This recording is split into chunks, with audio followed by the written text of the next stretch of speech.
Hi friends, hello, welcome to Crazy voice. இன்னைக்கு நம்ம பார்க்க போகிறது ஒரு புது நாவல் தான். வாங்க கதைக்குள்ள போகலாம். பகுதி 1. அப்பா ஊரிலிருந்து வந்து விட்டார். டே வினய், இங்க வாடா என்று அழைத்தார்.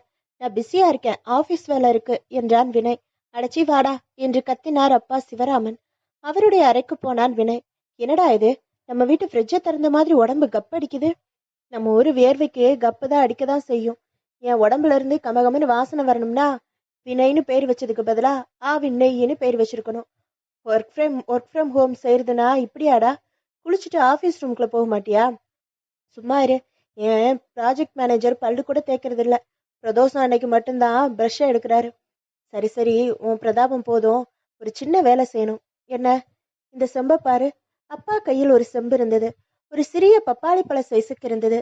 மேலே பெப்சி கேன் மாதிரி தகர மூடி போட்டிருந்தது. இது என்ன தெரியுமாடா? ஏதோ ஓசி செம்பு மாதிரி தெரியுது. ஓசி செம்பு இல்ல, காசி செம்பு. இதுக்குள்ள காசி கங்காஜலம் இருக்கு. காசில இருந்து கொண்டு வந்தது. காசியா? இந்த வாரணாசிக்கு பக்கத்துல இருக்கே அதுவா? ரெண்டும் ஒண்ணுதான்டா. காசிக்கு பேரு தான் வாரணாசி. ஓ, ரெண்டும் ஒண்ணுதானா? நான் வாரணாசி வேரணாசின்னு நினைச்சேன். ஆமா, நீ எப்ப காசிக்கு போன? நான் போகல. பரந்தாமன் தெரியும்ல? சட்டை கூட போட்டுக்காம பெரிய மார்பை காட்டிக்கிட்டு தெருவில் அலைவாரு அவர் தானே?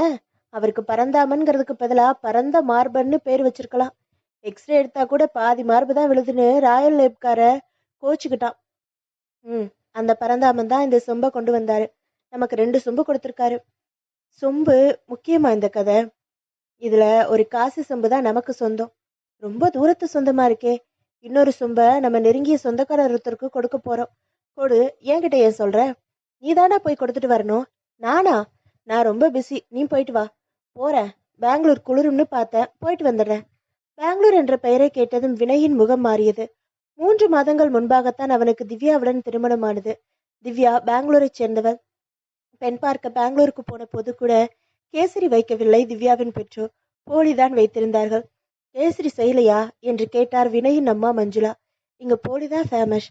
இந்த ஊர்ல இதுக்கு பேர் ஒப்பிட்டு என்றார் திவ்யாவின் அப்பா. அந்த வீட்டில் அனைவரும் போலியோ டேட்டில் இருக்கிறார்கள் என்று வினைக்கு புரிந்தது. திவ்யா அழகாய் வந்தால் அனைவருக்கும் வணக்கம் சொன்னாள். அம்மா, எனக்கு அரைப்போலிதான் வச்சிருக்காங்க என்றான் வினய். முட்டாள், போலிய 2ஆ மடிச்சிருக்காங்கடா.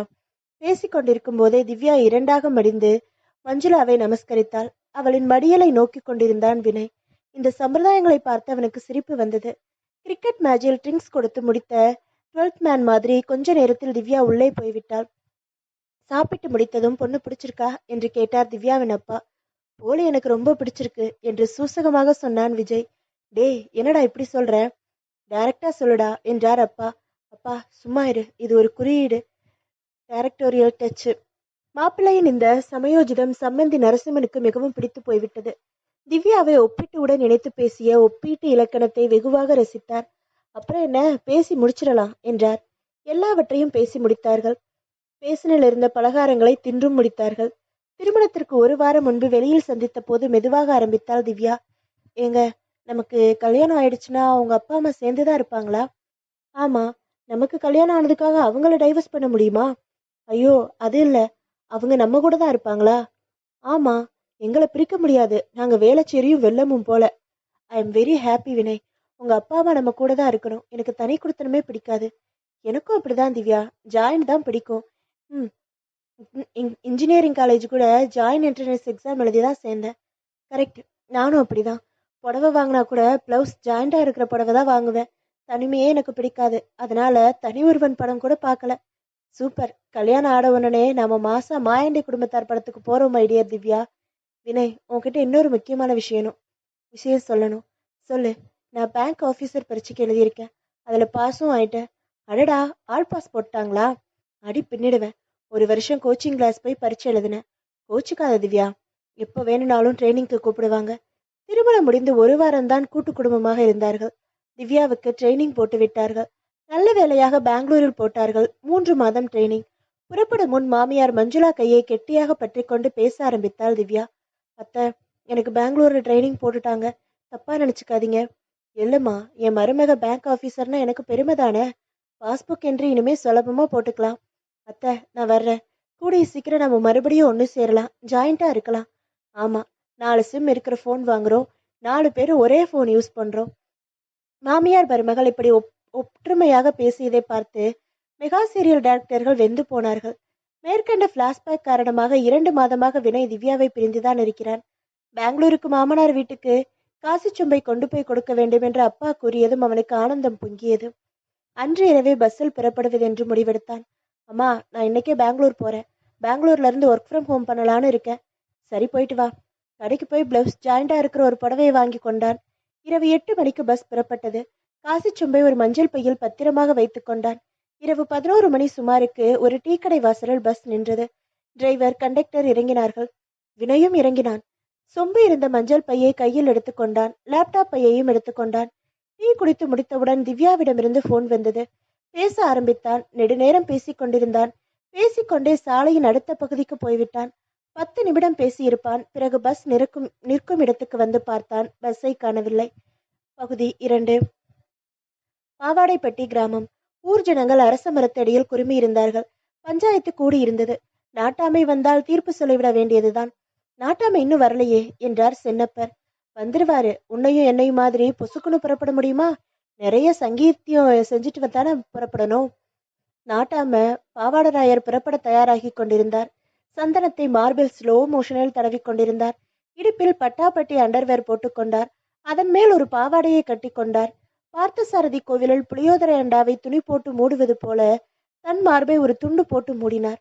அவர் கூடவே ஒரு பக்கெட்டில் சந்தனக்கூளை எடுத்து வந்தான் ஒரு அல்லக்கை. எடுடா அந்த சொம்ப என்றார் நாட்டாமை. ஒரு சொம்பை எடுத்து வந்தார்கள். ஏன்றா சொம்பு அழுக்கா இருக்குது, புளி போட்டு தேய்க்க சொன்ன. சொம்பு தேய்க்கிறதுக்கு 3 கிலோ புளி வாங்கி வச்சிருந்தோமே, அது எங்கடா போச்சு? அந்த புளிய பூங்காவனம் திருடிட்டான். அதுக்கு தீர்ப்பு சொல்றதுக்கு தான் பஞ்சாயத்தையே கூட்டியிருக்கோம். எடுறா வண்டிய, உடுடா புலி பஞ்சாயத்துக்கு. அந்த பஞ்சாயத்து நடைபெறும் அரச மரம் வீட்டுக்கு பின்னால் தான் இருந்தது. கொள்ளைக்கு போவது போல் போய்விடலாம் தான். முதலில் அப்படிதான் போய்க் கொண்டிருந்தார். சின்ன கவுண்டர் படத்தில் வண்டி ஊரெல்லாம் சுற்றி போவதை பார்த்ததும் அவருக்கும் அந்த ஆசை வந்து விட்டது. சுத்தி போட வேணுமையா சின்ன கவுண்டரே என்ற பாடல் வரிகள் அவர் காதில் சுத்தி போக வேணுமையா என்று விழுந்தன. விழுந்ததின் விளைவு இது. நாட்டாமை மேலத்தெருவில் இருக்காரு, இப்ப வந்துருவாரு என்றான் கூட்டத்தில் ஒருவன். நாட்டாமையை லைவ் டிராக்கிங் செய்வது அவனுடைய வேலை. ஆனால் தன் வைஃபை டிராக்கிங் செய்ய தவறி போய் அவள் வேறு எவனுடனோ ஓடிப்போய் விட்டதுதான் காலத்தின் கொடுமை. நாட்டாமையின் மாட்டு வண்டி வயற்காட்டு பக்கம் போனது. வயலில் பெண்கள் நாற்று நடவு செய்து கொண்டிருந்தார்கள். நாட்டாமையை பார்த்ததும் கீழே வயக்காட்டில் இருந்த காளியம்மாள் களிமண்ணை எடுத்து மண்டையில் பூசிக்கொண்டு களிமண்ணம்மாள் ஆனாள். 1/2 மணி நேரம் மேலத்தெரு, கீழத்தெரு, வாய்க்கால் தெரு என ஜம்பமாய் சுற்றிவிட்டு வண்டி பஞ்சாயத்து நடக்கும் இடத்துக்கு போனது. வண்டியில் இருந்து இறங்கினார் நாட்டாமை பாவாடை ராயர். மரத்தடியில் ஒரு ஜமுக்காலம் போட்டிருந்தது. அதில் சொம்பை வைத்தார்கள். பாவாடையை ஒதுக்கி கொண்டு அமர்ந்தார் நாட்டாமை.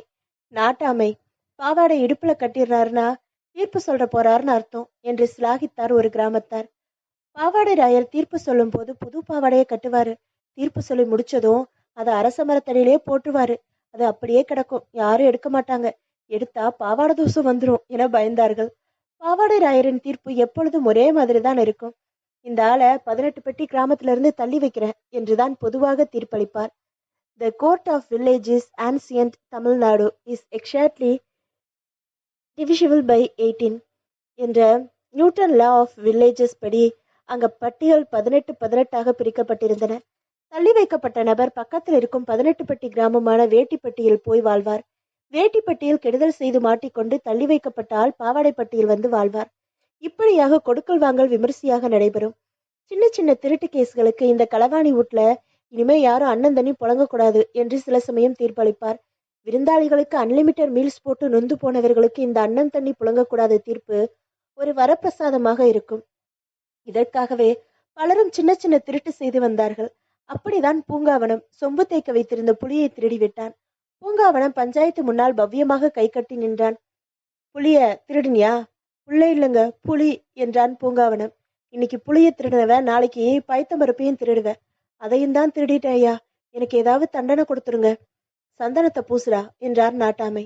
நான் தீர்ப்பு சொல்லி முடிக்கிற வரைக்கும் மாறல இருக்கிற சந்தனம் காயக்கூடாதுன்னு முறை இருக்குல்ல, பூசிக்கிட்டே இருடா. ஒரு அல்லக்கை வந்து சந்தனத்தை நாட்டாமை மார்பில் பூச ஆரம்பித்தான். சந்தனத்தில் கொஞ்சம் ஷார்டேஜ் இருக்கவே லேசாக அப்பினான். அடே, நிறைய பூசுடா. ஐயா, நீங்க 3 நாளைக்கு ஒரு தடவை பஞ்சாயத்தை கூட்டுறீங்க. சந்தையிலேயே சந்தனம் தீந்து போச்சு. வேணாமையே சாக்பீஸ் உரியிற மாதிரி உங்க மாறு வேற சந்தனத்தை எக்கச்சக்கமா உறிஞ்சு எடுக்குது. நாட்டாமை தொண்டையை கனைத்து கொண்டார். ம் சொல்லு. திருடிட்ட, தண்டனையை கொடுன்னு சொல்ல வர்ற? ஆமா ஐயா. என் வீட்ல யாரும் அண்ணன் தண்ணி புழங்க கூடாதுன்னு சொல்லிடுங்க ஐயா. சொல்லிடுறேன். இந்த பூங்காவனம் வீட்ல இனிமே எல்லாரும் அண்ணன் தண்ணி புழங்கணும். 3 கிலோ புளியும் பைத்த மறுப்பும் காலியாகிற வரைக்கும் ஊர்ல இருக்க எல்லாருக்கும் அவன் வீட்ல தான் சோறு. இதை கேட்டதும் பூங்காவன மறண்டு விட்டான். ஐயா, இந்த தண்டனையை 2 நாளைக்கு தள்ளி வச்சிருங்க. எதுக்குயா? ஒரு கேஸ் சிலிண்டரும் அதுக்குள்ள திருடிடுற. பஞ்சாயத்து முடிஞ்சது என்று எழப்போனார் நாட்டாமை. ஐயா உட்காருங்க, இன்னும் ஒரு தீர்ப்பு சொல்லணும் என்றார் முத்தண்ணன். சீக்கிரம் வர சொல்லு, உடம்பு என்னமோ செய்து, இடுப்பு விளங்குது. அவங்கள வர சொல்லு என்றார் முத்தண்ணன்.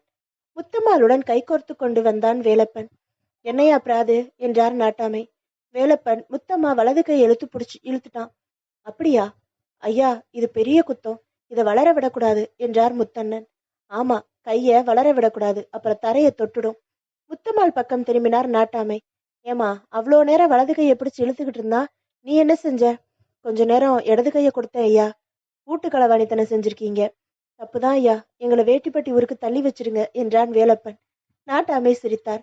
அடே, உங்க திட்டம் புரியுது டோய். 10 வருஷம் முன்னால உங்க 2 பேரையும் வேட்டிப்பட்டி கிராமத்துல இருந்து தள்ளி வச்சாங்க. இங்க பாவாடைப்பட்டிக்கு வந்துட்டீங்க. இப்போ மறுபடியும் வேட்டிப்பட்டிக்கே போறதுக்கு திட்டம் போடுறீங்களா? அது கிடையாது. இதோ நாட்டாம தீர்ப்ப சொல்ல போறேன்.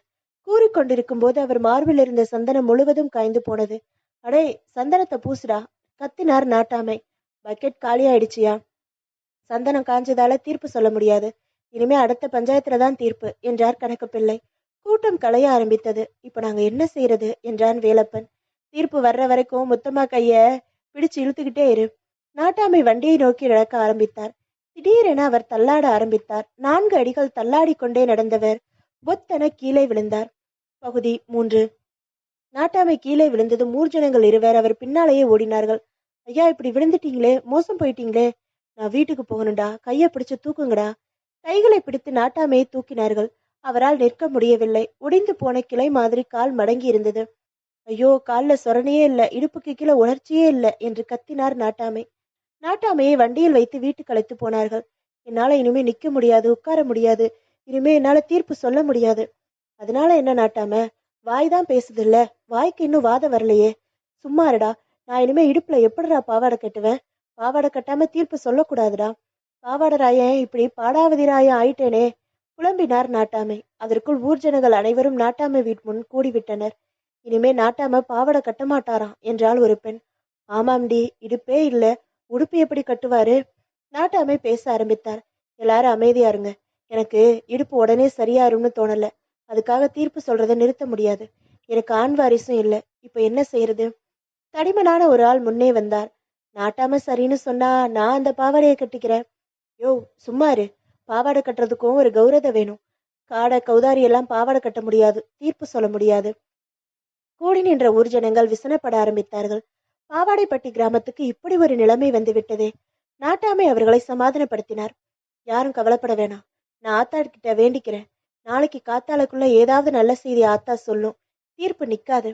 கூட்டம் கலைந்தது. நாட்டாமையை கட்டிலில் படுக்க வைத்தார்கள். ஐயா, பேசாம தூங்குங்க.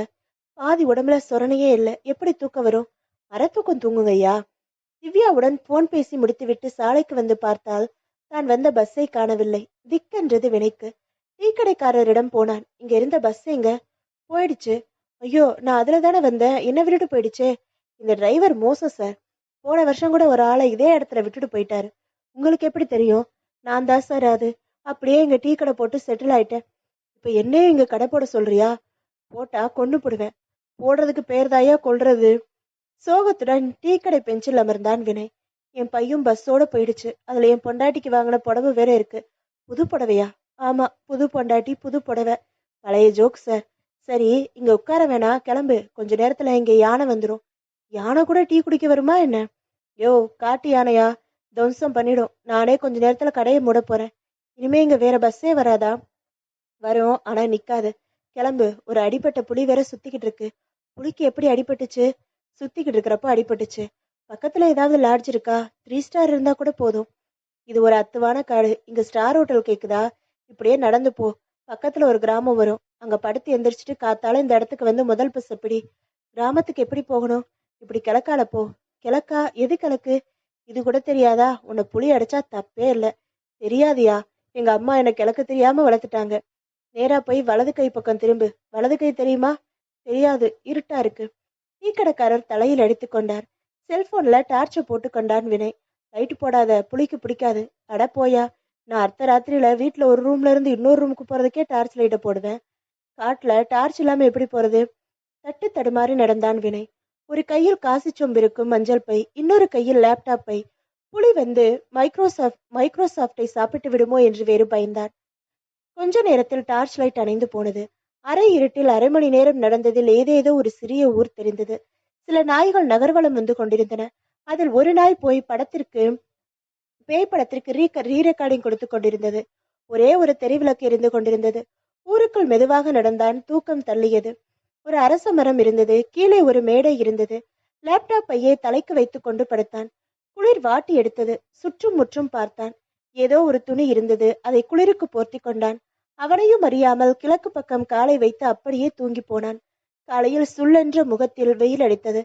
தூக்கம் கலைந்து கண்களை திறந்தான். புழுதி ஏறி போயிருந்த அவன் கால்கள் தெரிந்தன. எதிரே 10-15 ஊர் ஜனங்கள் அவனையே பார்த்து கொண்டிருந்தன. அண்ணா, கிழக்கால பாக்குறான். யோ, என் காலத்தாயா பாக்குறேன். நீ ஊருக்கு புதுசா? இந்த ஊரு தான் எனக்கு புதுசு. அண்ணே, எடக்கு முடக்கா பேசுறான், இவன் சரியில்லை. ஒரு முதியவர் அவன் அருகே வந்தார். யார் நீ? இங்க எதுக்கு வந்த? நான் எங்க வந்தேன்? ஆண்டவன் அனுப்பி வச்சாரு. அவர்களை பார்த்தால் வினைக்கு பயமாக இருந்தது. ஏதாவது திருடி கொண்டு போய் விடுவார்களோ? பையை திறந்து லேப்டாப்பை வெளியில் எடுத்து சரி பார்த்து கொண்டான்.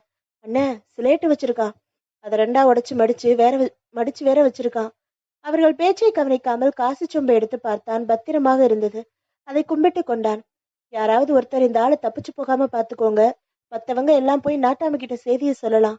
கும்பல் அங்கிருந்து நகர்ந்து நாட்டாமை வீட்டுக்கு போனது. என்ன கூட்டமா? கூட்டமா என்ன பார்க்க வந்திருக்கீங்க? எனக்கு இன்னும் கால் வரலடா. கால் வரலன்னா என்ன? ஆள் வந்துருச்சு நாட்டாம. என்ன சொல்றீங்க? தீர்ப்பு சொல்ற அரசமர மேடையில ஒரு ஆள் படுத்து கிடக்குறா ஐயா. அடடா, அப்புறம்? ஒரு பாவாடைய பொத்திக்கிட்டு படுத்துக்கிட்டு இருக்கான். அது மட்டும் இல்ல, கையில ஒரு சொம்பு வச்சிருக்கான். ஆத்தா, ஆத்தா, பலமாக கத்தினார் நாட்டாமை. அடுத்த நாட்டாமையை காட்டிட்டியே ஆத்தா, உன் கருணையே கருணை. ஐயா, என்ன சொல்ல வர்றீங்க? வந்திருக்கிறது அடுத்த நாட்டாமடா. புது பாவாடராயர் வந்துட்டாரு. பழைய பாவாடை தான் கட்டியிருக்கான் ஐயா அவன். அவன்னு சொல்லாத, ஐயனார் அனுப்பி வச்ச ஆளு அவரு. போங்கடா, மேல தாளத்தோட புது நாட்டாமே நம்ம வீட்டுக்கு அழைச்சிட்டு வாங்க. பகுதி 4. திவ்யா காலையில் எழுந்தாள். நேராக அப்பா நரசம்மனிடம் போனாள். அப்பா, மாப்பிள்ள வந்துட்டாரா என்றாள். வரலையே. வர்றதா சொல்லியிருந்தாரா? என்கிட்ட சொல்லியிருந்தாரு. அப்போ வர்றது மாப்பிள்ள இல்ல, உன் புருஷன். புத்திசாலித்தனமாக பேசிவிட்டதாக நினைத்து பெருமைப்பட்டு கொண்டிருக்கும் போது அவரின் போன் அடித்தது. சம்பந்தி சிவராமன் தான் லைனில் இருந்தார். எடுத்தார். அளவுக்கு மீறி சம்பந்தி மரியாதை காட்டுபவர் நரசிப்பன். அதனால் சிவராமன் பெயரை ரெஸ்பெக்டர் சம்பந்தி என்று போனில் சேமித்து வைத்திருந்தார். பதிலுக்கு நரசிம்மன் பெயரை யுவர்ஸ் ஒபீடியன்ட்லி சம்பந்தி என்று ஸ்டோர் செய்து வைத்திருந்தார் சிவராமன். சொல்லுங்க சம்பந்தி என்றார். அந்த சொல்லுங்கவில் ஏகப்பட்ட ஒபீடியன்ட்லி இருந்தது. மாப்பிள்ள சொம்பெடுத்துக்கிட்டு அங்க வந்திருக்காரா? ஏன் சம்பந்தி, உங்க வீட்டு பாத்ரூம் ரிப்பேரா? அது இல்ல, காசு சொம்பு வேணும்னு கேட்டீங்கல்ல, அதான் மாப்பிள்ளைய சொம்போட அனுப்புனேன். வரலையே. நைட்ல பஸ்ல புறப்பட்டானே, இன்னுமா வரல? ஒருவேளை பஸ் லேட்டா இருக்கலாம். வினய் வந்த உடனே போன் பண்ணுங்க. போனை வைத்து விட்டார் சிவராமன். நரசிம்மன் வினைக்கு போன் செய்தார். போன் சுவிட்ச் ஆஃப் செய்யப்பட்டுள்ளது என்று ஒரு பெண் குரல் கேட்டது. திவ்யா போன் செய்தால் சுவிட்ச் ஆஃப் என்று மீண்டும் குரல் கேட்டது. திவ்யாவுக்கு கவலையாக போய்விட்டது. அப்பா, எனக்கு பயமா இருக்கு என்றாள். பயப்படாதம்மா, மாப்பிள்ள கலக்க போவது யாரு மாதிரி ஏதோ மிமிக்ரி பண்றாரு. எனக்கு வயித்த கலக்குது என்றாள் திவ்யா. உள்ள இருந்து திவ்யாவின் அம்மா கோமதி வந்தாள். என்ன விஷயம்? மாப்பிள்ள அது இதுன்னு பேசுறீங்க? அவரு நைட்டு பஸ்ல புறப்பட்டிருக்காருமா. அடடா, என்னங்க? போய் வெங்காயம் உருளைக்கிழங்கு எல்லாம் வாங்கிட்டு வாங்க. மாப்பிள்ளைக்கு உருளைக்கிழங்கு பொரியல்லாம் பிடிக்கும். சும்மாரு, மாப்பிள்ளைய காணோம். அதெல்லாம் ஒன்றும் பயப்பட வேணாம். ஆளு வாசனைக்கு வந்துருவாரு. ஆளுவுக்கு மயங்காதவங்க யாராவது உண்டா? ஔவையார் இப்போ இருந்திருந்தா பிள்ளையார பார்த்து ஆளும் தெளிந்தேனும்னு பாடியிருப்பாங்க. ஆளை காணோம்னு கவலைப்பட்டுக்கிட்டு இருந்தா ஆளு பிராணம் பாடுற நீ? வாய மூடு. நான் மாப்பிள்ளை நம்பரை ட்ரை பண்றேன். நான் போன் பண்ண டக்குன்னு எடுத்துருவாரு என்றார் கோமதி. போன் செய்தார். டக்கோட்டான பேஸ்மெண்ட் மாதிரி. முகம் மாறி போனது. என்ன, உனக்கும் சுவிட்ச் ஆஃப்னு வருதா? ஆமா, வச்சிருக்கிறது ஒரே போனு. அதையே மாப்பிள்ள 3 தடவை சுவிட்ச் ஆஃப் பண்ணி வச்சிருக்காரு என்று விசனப்பட்டார் நரசிம்மன். இப்படியாக அனைவரும் குழம்பிக் கொண்டிருக்கும் போது வினய் பயணம் செய்த பஸ் பெங்களூர் சாந்தி நகர் போய் சேர்ந்தது. பயணிகள் அனைவரும் இறங்கிவிட்டார்கள். வினயின் பக்கத்தில் அமர்ந்திருந்த பயணி தூக்கத்திலிருந்து விழித்தார். அதுக்குள்ள பெங்களூர் வந்துருச்சா என்றார். யோ, நீங்க தூங்குன தூக்கத்துக்கு துபாயே வந்திருக்கோம், என்ன தூக்கம்யா என்றார் கண்டக்டர். அந்த பயணி கீழே இறங்கினார். சார், உங்க லக்கேஜ் எடுத்துக்கிட்டு போங்க என்றார் கண்டக்டர். பக்கத்து சீட்டில் வைக்கப்பட்டிருந்த வினயின் பையை காட்டி, ஏன் லக்கேஜா?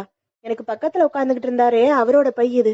அட ஆமா இல்ல, உங்களுக்கு பக்கத்துல ஒருத்தர் உட்கார்ந்துகிட்டு இருந்தாருல்ல, அவர் எங்க என்றார் கண்டக்டர். ஒசூர்ல இறங்கிட்டாரா என்றார் அந்த பயணி. இப்ப ஞாபகம் வருது, வழியில அந்த டீ கடையில அந்த ஆளு இறங்குனாரு என்றார் டிரைவர். கண்டக்டர் அந்த பையை பார்த்தார். அவர் முகம் கலவரமானது. அந்த ஆளை பார்த்தாலே சந்தேகமா இருந்துச்சு. போன்ல குசு குசுன்னு ஏதோ பேசினான். வண்டியில வேற ஏறல. அநேகமா அவன் தீவிரவாதியா இருப்பான். அதான் பையன் சீட்ல வச்சுட்டு இறங்கிட்டான் என்றார் டிரைவர். எனக்கு கூட லேசா டவுட் தான். பாக்குறதுக்கு ஆதம்பாக்க ஆள் மாதிரி இருந்தான். அவன் ஆப்கான் ஆள், ட்ரைனிங் அது இதுன்னு ஏதோ பேசினான். அந்த ட்ரைனிங் இல்ல, ட்ரெயின், ஏதோ ரயிலுக்கு குண்டு வைக்க போறான். இப்ப என்ன சொல்ல வர்ற? அந்த பையில வெடிகுண்டு இருக்குன்னு சொல்ல வர்றியா? ஆமா, காவேரி எக்ஸ்பிரஸ கமுக்க போறான். அவன் கண்டிப்பா தீவிரவாதி தான். ஐயோ, ஒரு ராத்திரி முழுக்க வெடிகுண்டு கூடவா நான் பயணம் செஞ்சிருக்கேன்? என் நெஞ்சே வெடிச்சிடும் போல இருக்கே என்றார் பயணி. எனக்கு உங்க மேலேயே சந்தேகமா இருக்கு. நீங்க எங்கேயும் போயிடாதீங்க, நான் இப்பவே போலீஸ்க்கு ஃபோன் பண்றேன். சற்று நேரத்தில் போலீஸ் வந்து விட்டது. கமான், எல்லாரும் கீழே படுத்துக்கோங்க என்றார் இன்ஸ்பெக்டர். பஸ்ல யாருமே இல்ல, எல்லாரும் வீட்டுக்கு போயாச்சு என்றார் கண்டக்டர். அப்ப எல்லார் வீட்டுக்கும் ஃபோன் பண்ணி கீழே படுத்துக்க சொல்லுங்க. போலீஸ் நாயுடன் ஒருவர் வந்தார். நாயை உள்ள அனுப்புங்க என்றார் இன்ஸ்பெக்டர். நாய் உள்ளே போனது. வெகு நேரம் சத்தமே இல்லை. என்ன சார் ஆச்சு நாய்க்கு? சத்தமே இல்ல. நாய் கீழே படுத்துருச்சு சார்.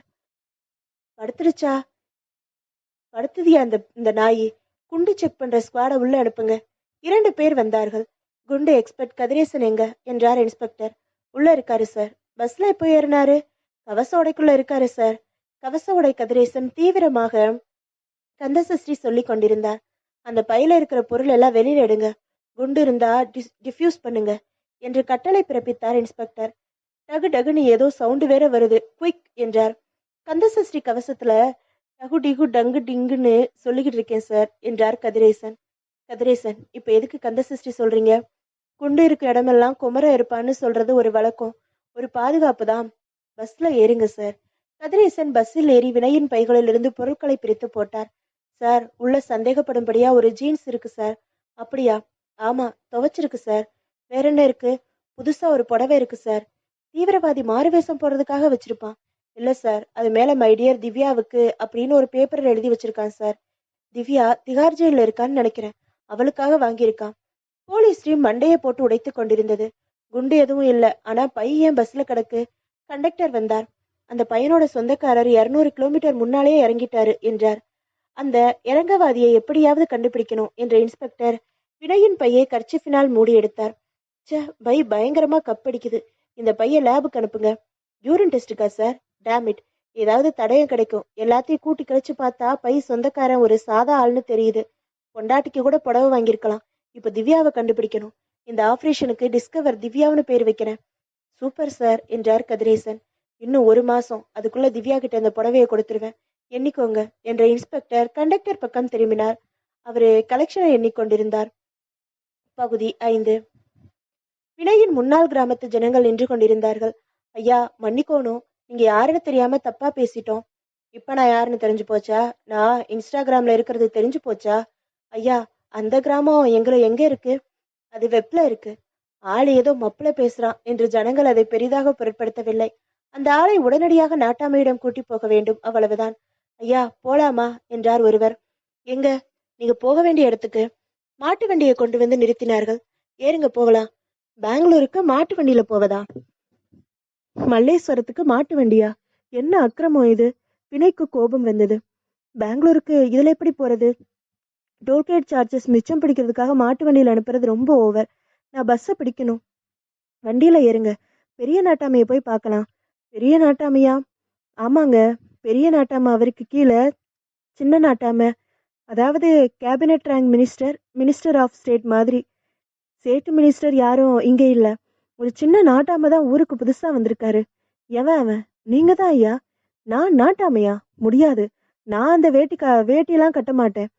பார்டே நேஷன்ஸ் ஹைவேஸ் அகலத்துக்கும் இருக்கும். பார்டரே நேஷனல் ஹைவேஸ் அகலத்துக்கு இருக்கும். பெரிய நாட்டாமைக்கு நேத்து காலு விளங்காம போயிடுச்சு. அதான் உங்களை நாட்டாமையா வரிச்சிட்டாரு. நான் இன்னும் 6 மாசத்துல அமெரிக்கா போறேன். போங்க, நாட்டாமையா போங்க. நியூயார்க்குக்கெல்லாம் நாட்டாம கிடையாதியா? கமலா ஹாரிஸ்க்கு தெரிஞ்சா கொன்னே போடுவாங்க. எங்களுக்கு தெரியாது, நீங்க தான் நாட்டாம. நான் எப்படியா திடீர்னு நாட்டாமானே? ராத்திரி பாவாடையை போத்திக்கிட்டு படுத்தீங்கல்ல, அதனால நாட்டாம ஆயிட்டீங்க. வினைக்கு திக்கென்றது. அப்படின்னா ராத்திரி போத்திக்கிட்டது குவாஃப்டெக்ஸ் பெட்ஷீட் இல்லையா? கையில ஏதோ வார் தட்டுப்பட்டுச்சு. பிடி வச்ச பெட்ஷீட் இருந்தானே அதை பிடிச்சுக்கிட்டோம். அது பாவாடை நாடாவா?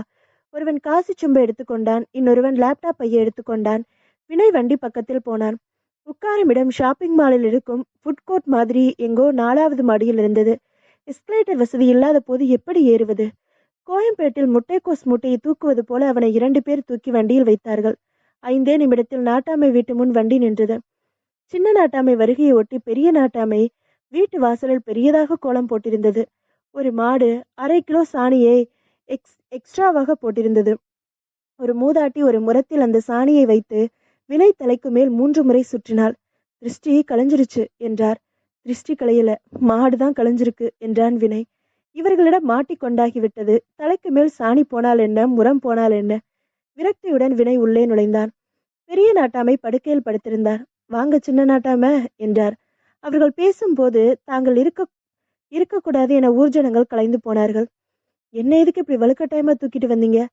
தம்பி, நாங்க தூக்கிட்டு வரல. இங்க வர்றதுக்கு உனக்கு கிராம தேவதைகள் தான் வழிகாட்டியிருக்கு. கிராம தேவதை என்ன ஜிபிஎஸ்ஸா? சின்ன நாட்டாம பதவியை பார்த்து பயப்பட வேணாம். வாரத்துக்கு 2 தீர்ப்பு சொன்னா போதும். தீர்ப்பா? நான் லா படிக்கல. தீர்ப்பு சொல்ல நீதி நேர்மை தெரிஞ்சா போதும். திடீர்னு நேத்து எனக்கு இடுப்பு விளங்காம போயிடுச்சு. இனிமே நீதான் என் இடுப்பா இருக்கணும். இடுப்புக்கு டூப்பா? என்ன அக்கிரமம் இது? தம்பி, மொத்தம் 3 தீர்ப்பு தான். அதையே மாத்தி மாத்தி சொன்னா போதும். சிலபஸ் ரொம்ப சின்னதா இருக்கே. தம்பி, பரம்பரையா எங்க குடும்பம் தான் தீர்ப்பு சொல்றது வழக்கம். தாண்டவராயனை ஊரை விட்டு தள்ளி வச்சதே எங்க தாத்தா தான். அதுக்கப்புறம் அவன் மகன் ஐயாசாமியை தள்ளி வச்சது எங்க அப்பா. அவன் மகன் நாகலிங்கத்தை தள்ளி வச்சது நான். அப்பப்போ இப்படி தள்ளி வச்சுக்கிட்டு இருந்தா போதும். சினிமா தியேட்டர்ல புஷ்னு எழுதியிருக்கும் கதவை தள்ளுறது போல சுலபமா சொல்றாரு. இப்படி தள்ளுனா தள்ளு தோஷம் பிடிச்சுக்கிறாதோ? தம்பி, உன் பேர் வினயா? ஆமா, வினய். பாஸ்போர்ட்ல வினய் சிவராமன். உன் பேர் இனிமே இது இல்ல. பின்ன? சொல்றேன், என் பேரு பாவாடராயர். நீ சின்ன நாட்டாம, அதனால சின்ன பாவாடராயர்னு வச்சுக்கலாம். சின்ன பாவாடையா? மினிஸ்கர்ட்டா? நான் என்ன ஏர் ஹோஸ்டஸா? ஊரு பழக்க வழக்கம்னு ஒன்று இருக்குதுல்ல. இனிமே நீ சின்ன பாவாடராயர், சரியா? ராயரா? ராய்னு ஸ்டைலாலாவது வச்சுக்கிறேனே. பாவாடை ராய். சரி வச்சுக்கோ. சின்ன பாவாடை, அவ்வளோதான், அது இருக்கணும். அவ்வளவுதான். வினய் கொண்டு வந்திருந்த சொம்பை பார்த்தார் பெரிய நாட்டாமை. தம்பி, சொம்பு உங்களுதா? ஆமா, உத்தரப்பிரதேசத்துல இருந்து வந்திருக்கு. அப்புறம் என்ன தம்பி, வடக்கத்து சாமியே உத்தரவு கொடுத்துருச்சு. நீ உடனே சின்ன நாட்டாமையே பதவி ஏத்துக்கோ. உள்ள போனா ஒரு பெட்டி இருக்கும், அது நிறைய பாவாடை இருக்கும். எது பிடிச்சிருக்கோ பார்த்து எடுத்துக்கோ. நான் பாவாடை கட்டுறதா? என்ன கொடுமை இது. திவ்யா கூட கட்டினது இல்ல. சூடியம் லக்கிஷ் தான். தீர்ப்பு சொல்றப்ப கட்டினா போதும். இனிமே இந்த ஊர்ல நாட்டாம பாவாடை கட்டக்கூடாதுன்னு முதல் தீர்ப்பு சொல்லிடுறேன். தப்பு, சாமி கோச்சுக்கும். தெய்வ குத்தம் கூடாது. ஐயப்பனே குத்த வச்சுதான் உட்கார்ந்துருக்காரு. சபரிமலை போறப்ப பார்த்திருக்கேனே. தம்பி, என்ன ஆனாலும் சரி, இந்த பாவாடை சம்பிரதாயத்துக்கு கூட விட முடியாது. பண்டிகைக்கு பாயசம் மாதிரி தீர்ப்புக்கு பாவாடை முக்கியம். ப்ராஜெக்ட் லீடருக்கே பாவாடையா? முடியாது. தம்பி, என் மனசை நோகடிக்காத. சரி, நான் ஒரு வாரம் தான் இருப்பேன். அது எப்படி தம்பி? எனக்கு ஆண் வாரிசு கிடையாது. நீதான் இனிமே எனக்கு அடுத்த வாரிசு. முடியாது. பாஸ்போர்ட்ல வினய் பாவாடராயன்னு போட்டா விசா கிடைக்காது. நீ உங்க அப்பாவுக்கு பிள்ளையாவே இரு, ஆனா எனக்கு மாப்பிள்ளை ஆயிடு. புரியல? எனக்கு தாயில்லா பொண்ணு ஒண்ணு இருக்கு. இருக்கட்டும், அத நீ கட்டிக்கோ. வீட்டோட மாப்பிள்ளையா இருந்து சின்ன நாட்டாம ஆயிடு. இதுக்கு நான் கண்டிப்பா ஒத்துக்க மாட்டேன். அது எப்படி தம்பி? என் பொண்ணு உனக்கு தான்னு எழுதி வச்சிருக்கே. யார் எழுதுனது? உன் பொண்ணா? அது எப்படி எழுதும்? அதான் ஸ்கூலுக்கு போகலையே. ஐயா, என்னை பார்த்தா உங்களுக்கு பாவமா இல்லையா? யுஎஸ் போற எனக்கு ஸ்கூலுக்கு போகாத ஒருத்திய கட்டி வைக்க போறீங்களே, இது நியாயமா? தம்பி, இந்த நாட்டாம முடிவெடுத்துட்டேன். இனி நீ தான் என் மாப்பிள்ள என்று கூறிய நாட்டாமை உள்ளே பார்த்து கத்தினார். அம்மா கனகா, இங்க வாமா. உன்னை கட்டிக்க போற மாப்பிள்ள வந்திருக்காரு. சற்று நேரத்தில் கனமான உடம்புடன் ஒரு அக்கா வெளியே வந்தாள். பகுதி 6. இவதான் என் பொண்ணு கனகா என்று வெளியில் வந்தவளை அறிமுகம் செய்து வைத்தார் நாட்டாமை. ஹைவேயில் போகும் லாரியில் ஏற்றிய வைக்கோல் பொதி போல் பக்கவாட்டில் ஏகமாய் வியாபித்திருந்தாள் அவள். ரொம்ப அப்பாவி, தாயில்லாம வளர்ந்த பொண்ணு. வாயில்லாம வளர்ந்திருக்கலாம் என்று நினைத்தான். இவ பிறந்த உடனே தகதகன எம்ஜிஆர் மாதிரி இருந்ததால கனகான்னு பேரு வச்சுட்டோம். கனகம்மா, கனகான்னா தங்கம்னு அர்த்தம். ரூர்கோலா இரும்புன்னு பேர் வச்சிருந்திருக்கலாம். ரூர்கோலா இரும்புன்னு பேர் வச்சிருந்திருக்கலாம். என்ன? இல்ல ரொம்ப ஸ்ட்ராங்கா இருக்காங்கன்னு சொல்ல வர்றேன். கொஞ்சம் பூசுன மாதிரி இருக்கிறத சொல்றியா? அது ஒண்ணும் இல்ல தம்பி. இவ பேரு கனகாவா? ஆசையா கொஞ்சுற பையன்லாம் கணக்கான்னு ஒரு இக்கு கூட்டி வச்சுட்டேன். அதான் இப்படி. இக்குக்கும் என்றான் வினய். கணக்கா மாப்பிள்ளை வந்திருக்காரு, கும்பிட்டுக்கோ. பிறகு வினய் பக்கம் திரும்பினார். தம்பி, ஒரு நல்ல நாள் பார்த்து பரிசம் போட்டுடு. வினய் திரு திருவென முழித்தான். தம்பி, பரிசம்னா தெரியலையா? நீ இவளை கட்டிக்க போறல்ல, அதுக்காக பொண்ணு கேட்க வர்றது. நான் இவளை கட்டிக்கிறேன்னு சொல்லவே இல்லையே. தம்பி, முடிவு பண்ணியாச்சு, நீ இவளை கட்டிக்கிட்டே ஆகணும். சார் புரிஞ்சுக்கோங்க, எனக்கு ஏற்கனவே கல்யாணம் ஆயிடுச்சு. ஒரு அழகான பொண்டாட்டி வேற இருக்கா. இருந்துட்டு போகட்டும், அது பாட்டுக்கு ஒரு ஓரத்துல இருந்துட்டு போகட்டும். இதையும் கட்டிக்கோ. ஓரத்துல வைக்கிறதுக்கு அது என்ன கல்யாண பந்தி பைனாப்பிள் கேசரியா? Wife sir. தம்பி, நிறைய கண்ணாலம் கட்டிக்கிறதெல்லாம் தப்பு இல்ல. சொல்லப்போனா நாட்டாமைக்கு அதுதான் மறுவாத. நாட்டாமைனா அப்படி இப்படி இருக்கிறது தான் வழக்கம். சாரி, என் திவ்யாவை தவிர நான் வேற ஒரு பொண்ணை நினைச்சு கூட பார்க்க மாட்டேன். என் பொண்ணையும் ஒரு திவ்யாவா நினைச்சுக்கோ. விட்டா 108 திவ்யா தேசம் வச்சுக்கிற சொல்லுவாரு போல இருக்கே. இப்போதைக்கு இவர்கிட்ட இருந்து தப்பிக்கணுமே. யோசனை பண்றேன் சார். சந்தோஷம் தம்பி. பொண்ணை நாலா பக்கமும் நல்லா பார்த்துக்கோ. அப்புறம் அது சரியில்லை இது சரியில்லைன்னு சொல்லக்கூடாது. பொண்ணை நாலா பக்கமும் பார்க்கறதுன்னா கிரிவலம் தான் வரணும். கால் வலிக்குது சார். இன்னொரு நாள் பார்க்குறேன். ம், வாங்க மாமோய், உங்களுக்கு ஊட்ட சுத்தி காட்டுறேன் என்றாள் கனகா. முதலில் செல்போனுக்கு சார்ஜ் ஏற்ற வேண்டும். செல்போனுக்கு உயிர் வந்து விட்டால் நாலா பக்கமும் உதவி கேட்கலாம். எனக்கு முதல்ல பிளக் பாயிண்ட் எங்க இருக்குன்னு காட்டு. என் ரூம்ல இருக்கு மாமோய், வாங்க காட்டுறேன். இவ ரூம்லையா? 5 ஆம்ஸ் பிளக்குக்கு பதிலாக 15 ஆம்ஸ் பிளக் குண்டு குண்டாக வச்சிருப்பாளே. நல்ல வேளையாக சிறிய பிளக் பாயிண்ட் இருந்தது. அதில் சார்ஜரை சொருகினான். போன் ஸ்கிரீனில் ஒளி வந்தது. ஏமா கனகா, நீ நிஜமாவே என்ன கட்டிக்க போறியா? என்ன பிடிச்சிருக்கா? அப்படி இல்ல, ஐயன் பேச்ச நான் மீற மாட்டேன். ஐயன் யாரால கண்ணாலம் பண்ணிக்கோன்னு சொல்றாரோ அவரை கட்டிப்பேன். உங்களுக்கு பதிலா வேற யாரையாவது காட்டினாலும் கட்டிப்பேன். நான் வீடியோ கால் பேச போறேன் என்றான் வினய்.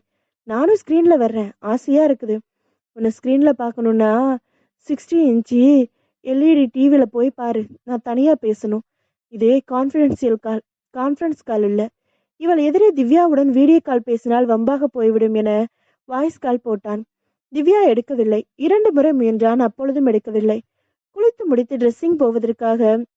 ட்ரைனிங் போவதற்காக தன்னை அலங்கரித்துக் கொள்ள ஆரம்பித்தாள் திவ்யா. 1/4 மணி நேரத்தில் தயாரானால். பிறகு போனை பார்த்தாள். வினயின் 3 மிஸ்டு கால்கள் இருந்தன. வினைக்கு போன் போட்டால் ரிங் போனது. வினய் எடுக்க போகும் நேரம் சரியாக கணக்கா உள்ளே நுழைந்து விட்டாள். ஹை மாமோ, போன் அடிக்குது என்று துள்ளியவள் போனை எடுத்து காதில் வைத்து கொண்டாள். ஆறு பேசுறது என்றாள். நான் திவ்யா. நீங்க யாரு? நான் மாமனுக்கு வாக்கப்பட போறவ. வாயிலேயே போட்டுடுவேன். யாரு நீ? நான் நாட்டாமம்மவ. நீங்க தான் திவ்யாவா? ஆமா. உன் புருஷன் இனிமே எனக்கும் புருஷன். போனை என் புருஷன்கிட்ட கொடு. சரி, என் புருஷன்கிட்ட கொடுக்குறேன். போனை விஜயிடம் கொடுத்தாள் கனகா. பிறகு கிச்சனுக்கு போனாள். அங்க என்ன நடக்குது? என்னென்னமோ நடக்குது. என்னமோ ஒண்ணுமே புரியல. இனிமே நீங்க அவளுக்கு புருஷன்னு சொல்றா. நீங்க என்ன ஐபிஎல் பிளேயரா? இன்னைக்கு ஒரு டீம்ல விளையாடிட்டு நாளைக்கு இன்னொரு டீம்ல விளையாட? சீக்கிரமா அங்கிருந்து தப்பிச்சுட்டு வர்ற வழியை பாருங்க. எப்படி வர்றது? வசமா மாட்டிக்கிட்டா அங்கேயே இருந்துருவீங்களா? யோசிங்க. வெளியில வர்றதுக்கு ஏதாவது யோசிங்க. உங்களுக்கும் உலகத்திலேயே வினைக்கு பிடிக்காத விஷயம் யோசிப்பது. அவனுக்கு திங்க தெரியுமே தவிர திங்க் பண்ண தெரியாது. இங்க பாரு, எனக்கு யோசிச்சுலாம் பழக்கம் இல்லை.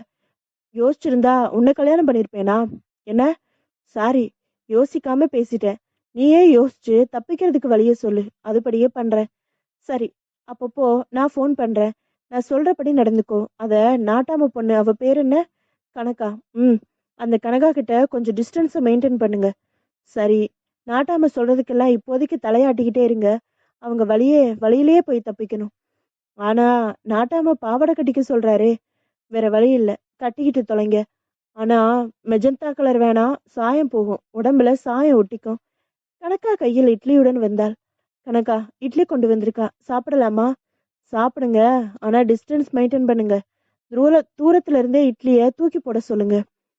இட்லி சட்னி கொண்டு வந்திருக்கா, அதையும் தூக்கி போட சொல்லுங்க. தூக்கி போட்டா அது கொட்டின சட்னி ஆயிடும். சட்னிக்கு பட்டி விதிவிலக்கு கொட. என் தலை விதி. சரி, தொலைங்க. திவ்யா, அலறியா? கவலைப்படாத. திவ்யா, கண்ணை தொடச்சுக்கோ. இப்போ இப்போதான் கண்ணில் ஐலைனர் போட்டிருக்கேன். அழுது அதை அழிச்சுக்க முடியாது. நாளைக்கு வீப்பிங் டைம்ஸ் அலறேன்.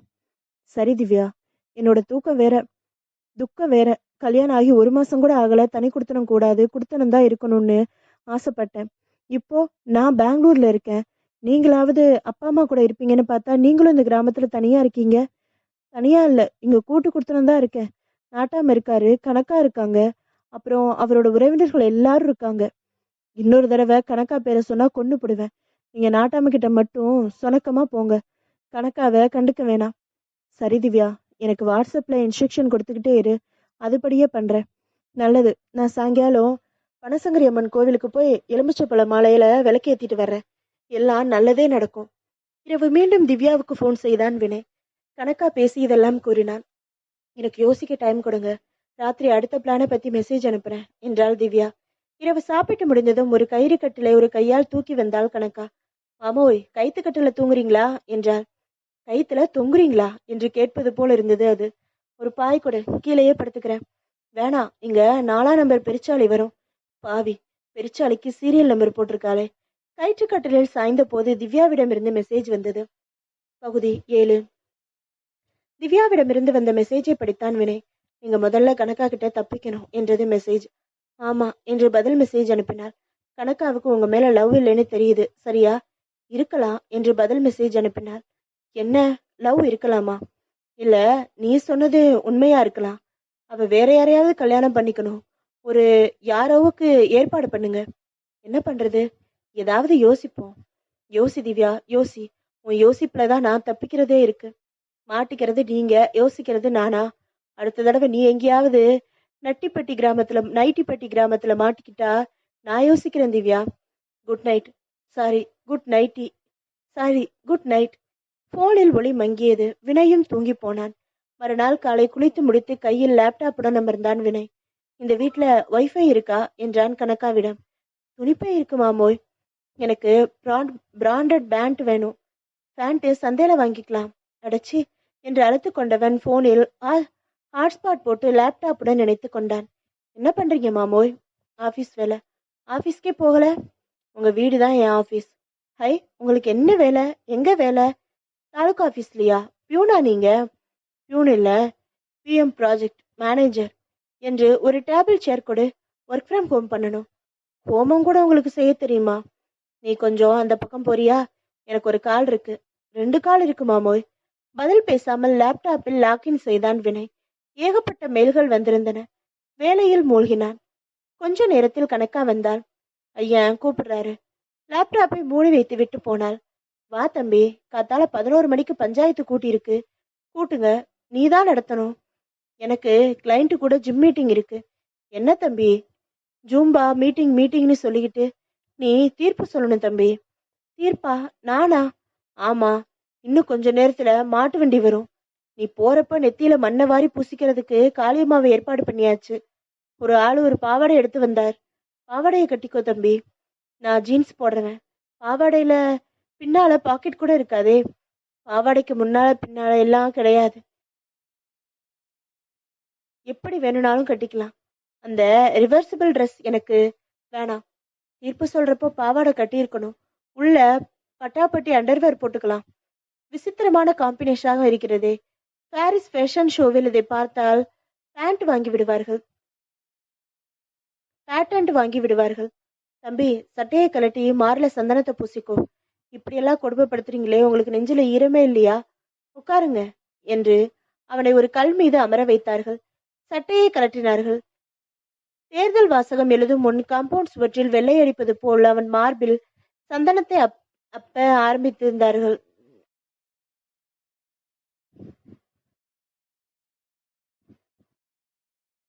மார்பிள சந்தனம் காய காய இவங்க பூசிக்கிட்டே இருப்பாங்க என்றார் நாட்டாமை. தம்பி, நீங்க கொண்டு வந்தீங்களே அந்த சொம்பை வச்சு தீர்ப்பு சொல்றீங்களா இல்ல நம்ம பரம்பரை சொம்பை வச்சு சொல்றீங்களா? அது தீர்ப்பு சொம்பு இல்லைங்க, காசி சொம்பு. அதுல திரிவேணி சங்கமத்து கங்காஜலம் இருக்குங்க. சரி, அப்ப நம்ம சொம்பையே எடுத்துக்கோங்க. தீர்ப்பு தைரியமா சொல்லுங்க. புறப்படு தம்பி. வினய் மாட்டு வண்டியில் ஏறினான். நான் ஜன்னல் ஓரத்துல உட்காந்துக்கிறேன் என்றான். ஜன்னல் எல்லாம் இங்க கிடையாது சின்னராயரே. மாடு பக்கத்துல முன்னால உட்காருங்க. அடே, ஜன்னல் ஓரத்துல சீட்டு கேட்டா சாணி ஓரத்துல சீட்டு கொடுக்குறீங்களே. வினைக்கு கோபம் வந்தது. அடக்கி கொண்டான். மாடுதான் அடக்கி கொள்ளவில்லை. வண்டி போய்க் கொண்டிருந்தது. வயலில் காளியம்மாள் நடவு செய்து கொண்டிருந்தாள். காளியம்மா நல்லா இருக்கியான்னு கேளுங்க சின்னராயரே என்றார் வண்டி ஓட்டுபவர். ஏயா அவன் நல்லா தானே இருக்கா, நான் ஏன் கேட்கணும்? நாட்டாமேனா இப்படிதான் விசாரிக்கணும். வண்டியை நிறுத்தினார் வண்டிக்காரர். கேளுங்க. காளியம்மா நல்லா இருக்கியா? இருக்கேன் சின்ன நாட்டாம. நாளைக்கு நல்லா இருப்பியா? காளியம்மாவின் முகம் கருத்தது. என்ன நாட்டாம இப்படி கேட்டுட்டீங்க? இல்ல, நாளைக்கு எனக்கு ஒரு அர்ஜென்ட் மீட்டிங் இருக்கு, அதான் இன்னைக்கே கேட்டுட்டேன். காளியம்மாவை இப்படி கேட்டா உங்களுக்கு என்ன? காளியம்மா என் பொண்டாட்டி. ஓ, எப்ப பார்த்தாலும் நாட்டாம விசாரிக்கிறப்ப காளியம்மாவே முன்னால வந்து நிக்கிறாளே எப்படி? ஒரு நாடகம்தான். இப்படி விசாரிக்கிறதுக்கு காளியம்மாவுக்கு மாசம் மாசம் காசு கொடுத்துருவாரு நாட்டாம. ஓ, இதுக்கு பேருதான் விசாரணை கமிஷனா? வினய் வியந்தான்.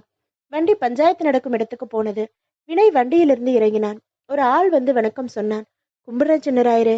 இதோ பாரு, முதல்ல சொல்லுடு, நீ காளியம்மா புருஷனா? வண்டிக்காரர் வினயை முறைத்தார்.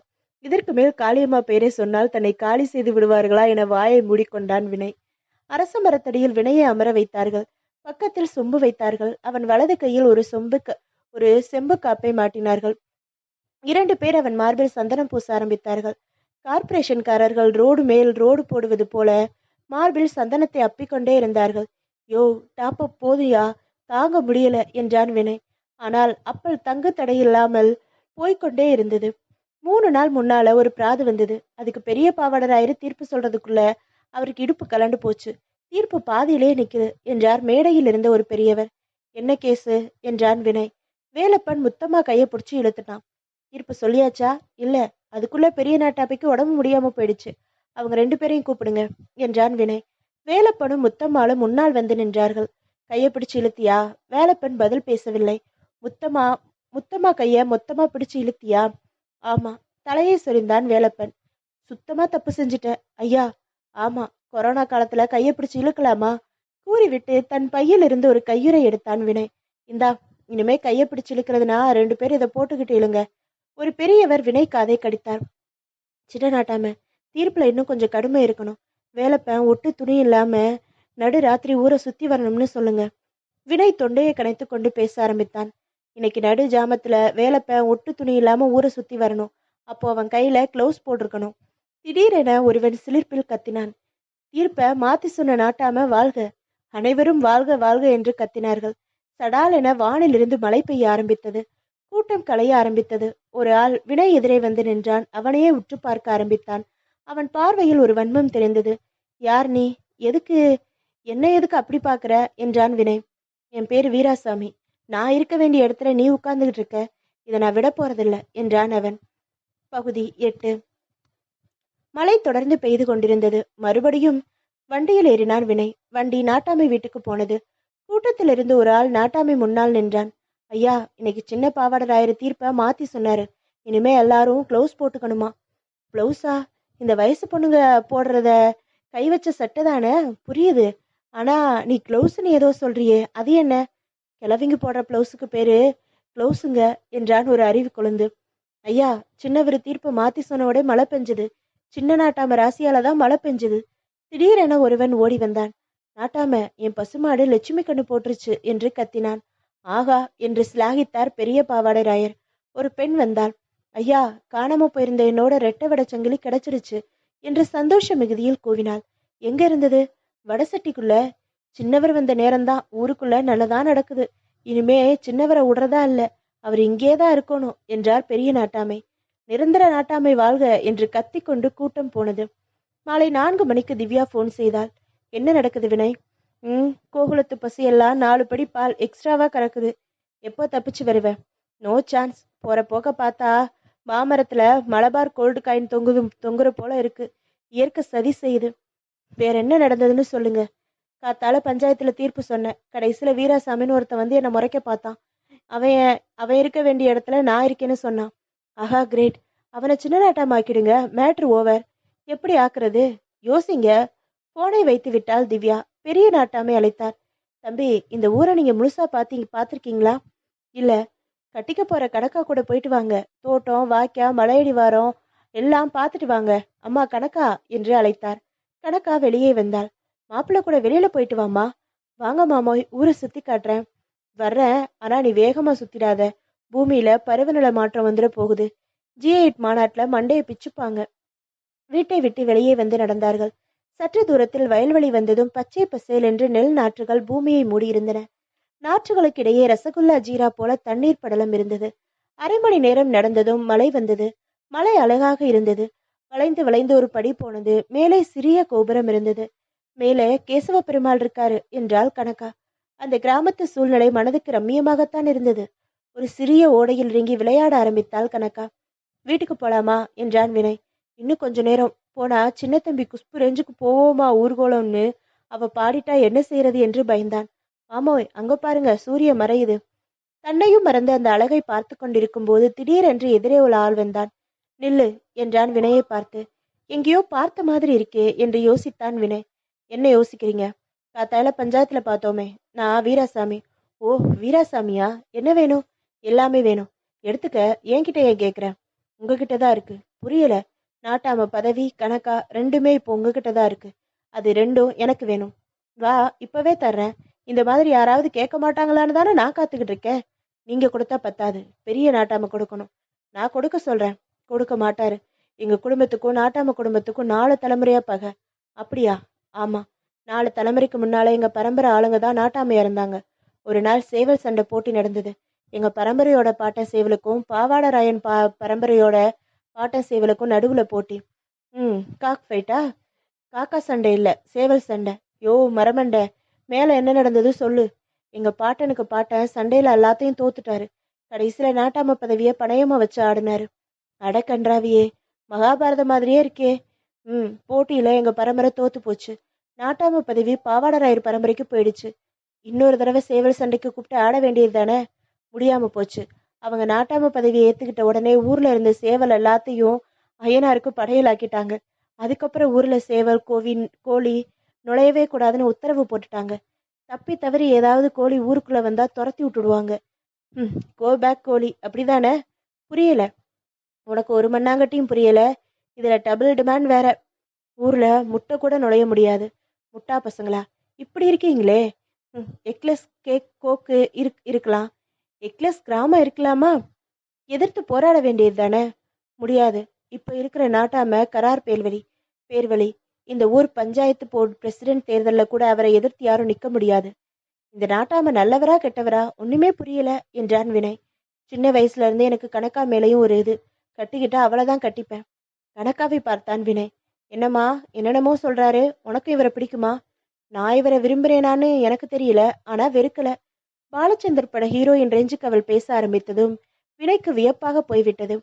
திடீரென வேக்யூம் கிளீனர் போட்டது போல தூசுகள் மேலே பறந்தன. ஒன்னும் இல்ல, பாலச்சந்தர் ஹீரோயின் மாதிரி கணக்கா மூக்கை உறிஞ்சி இருந்தாள். அப்போ வீராசாமியை கல்யாணம் பண்ணிக்க நீ ரெடி அப்படிதானே? ஐயன் என்ன சொல்றாரோ அதுதான் என்றாள் கணக்கா. ஐயன் சொல்றது இருக்கட்டும், நீ முதல்ல உன் உடம்ப கொஞ்சம் அயன் பண்ணிக்கோ. இழைச்சிடுவோம் மாமோய். முதல்ல என்ன மாமோய்னு கூப்பிடுறத நிறுத்து. ஓ மாமோய் வீரசாமி தான். அப்படியா? ஆமா, என்ன விட்டுடு.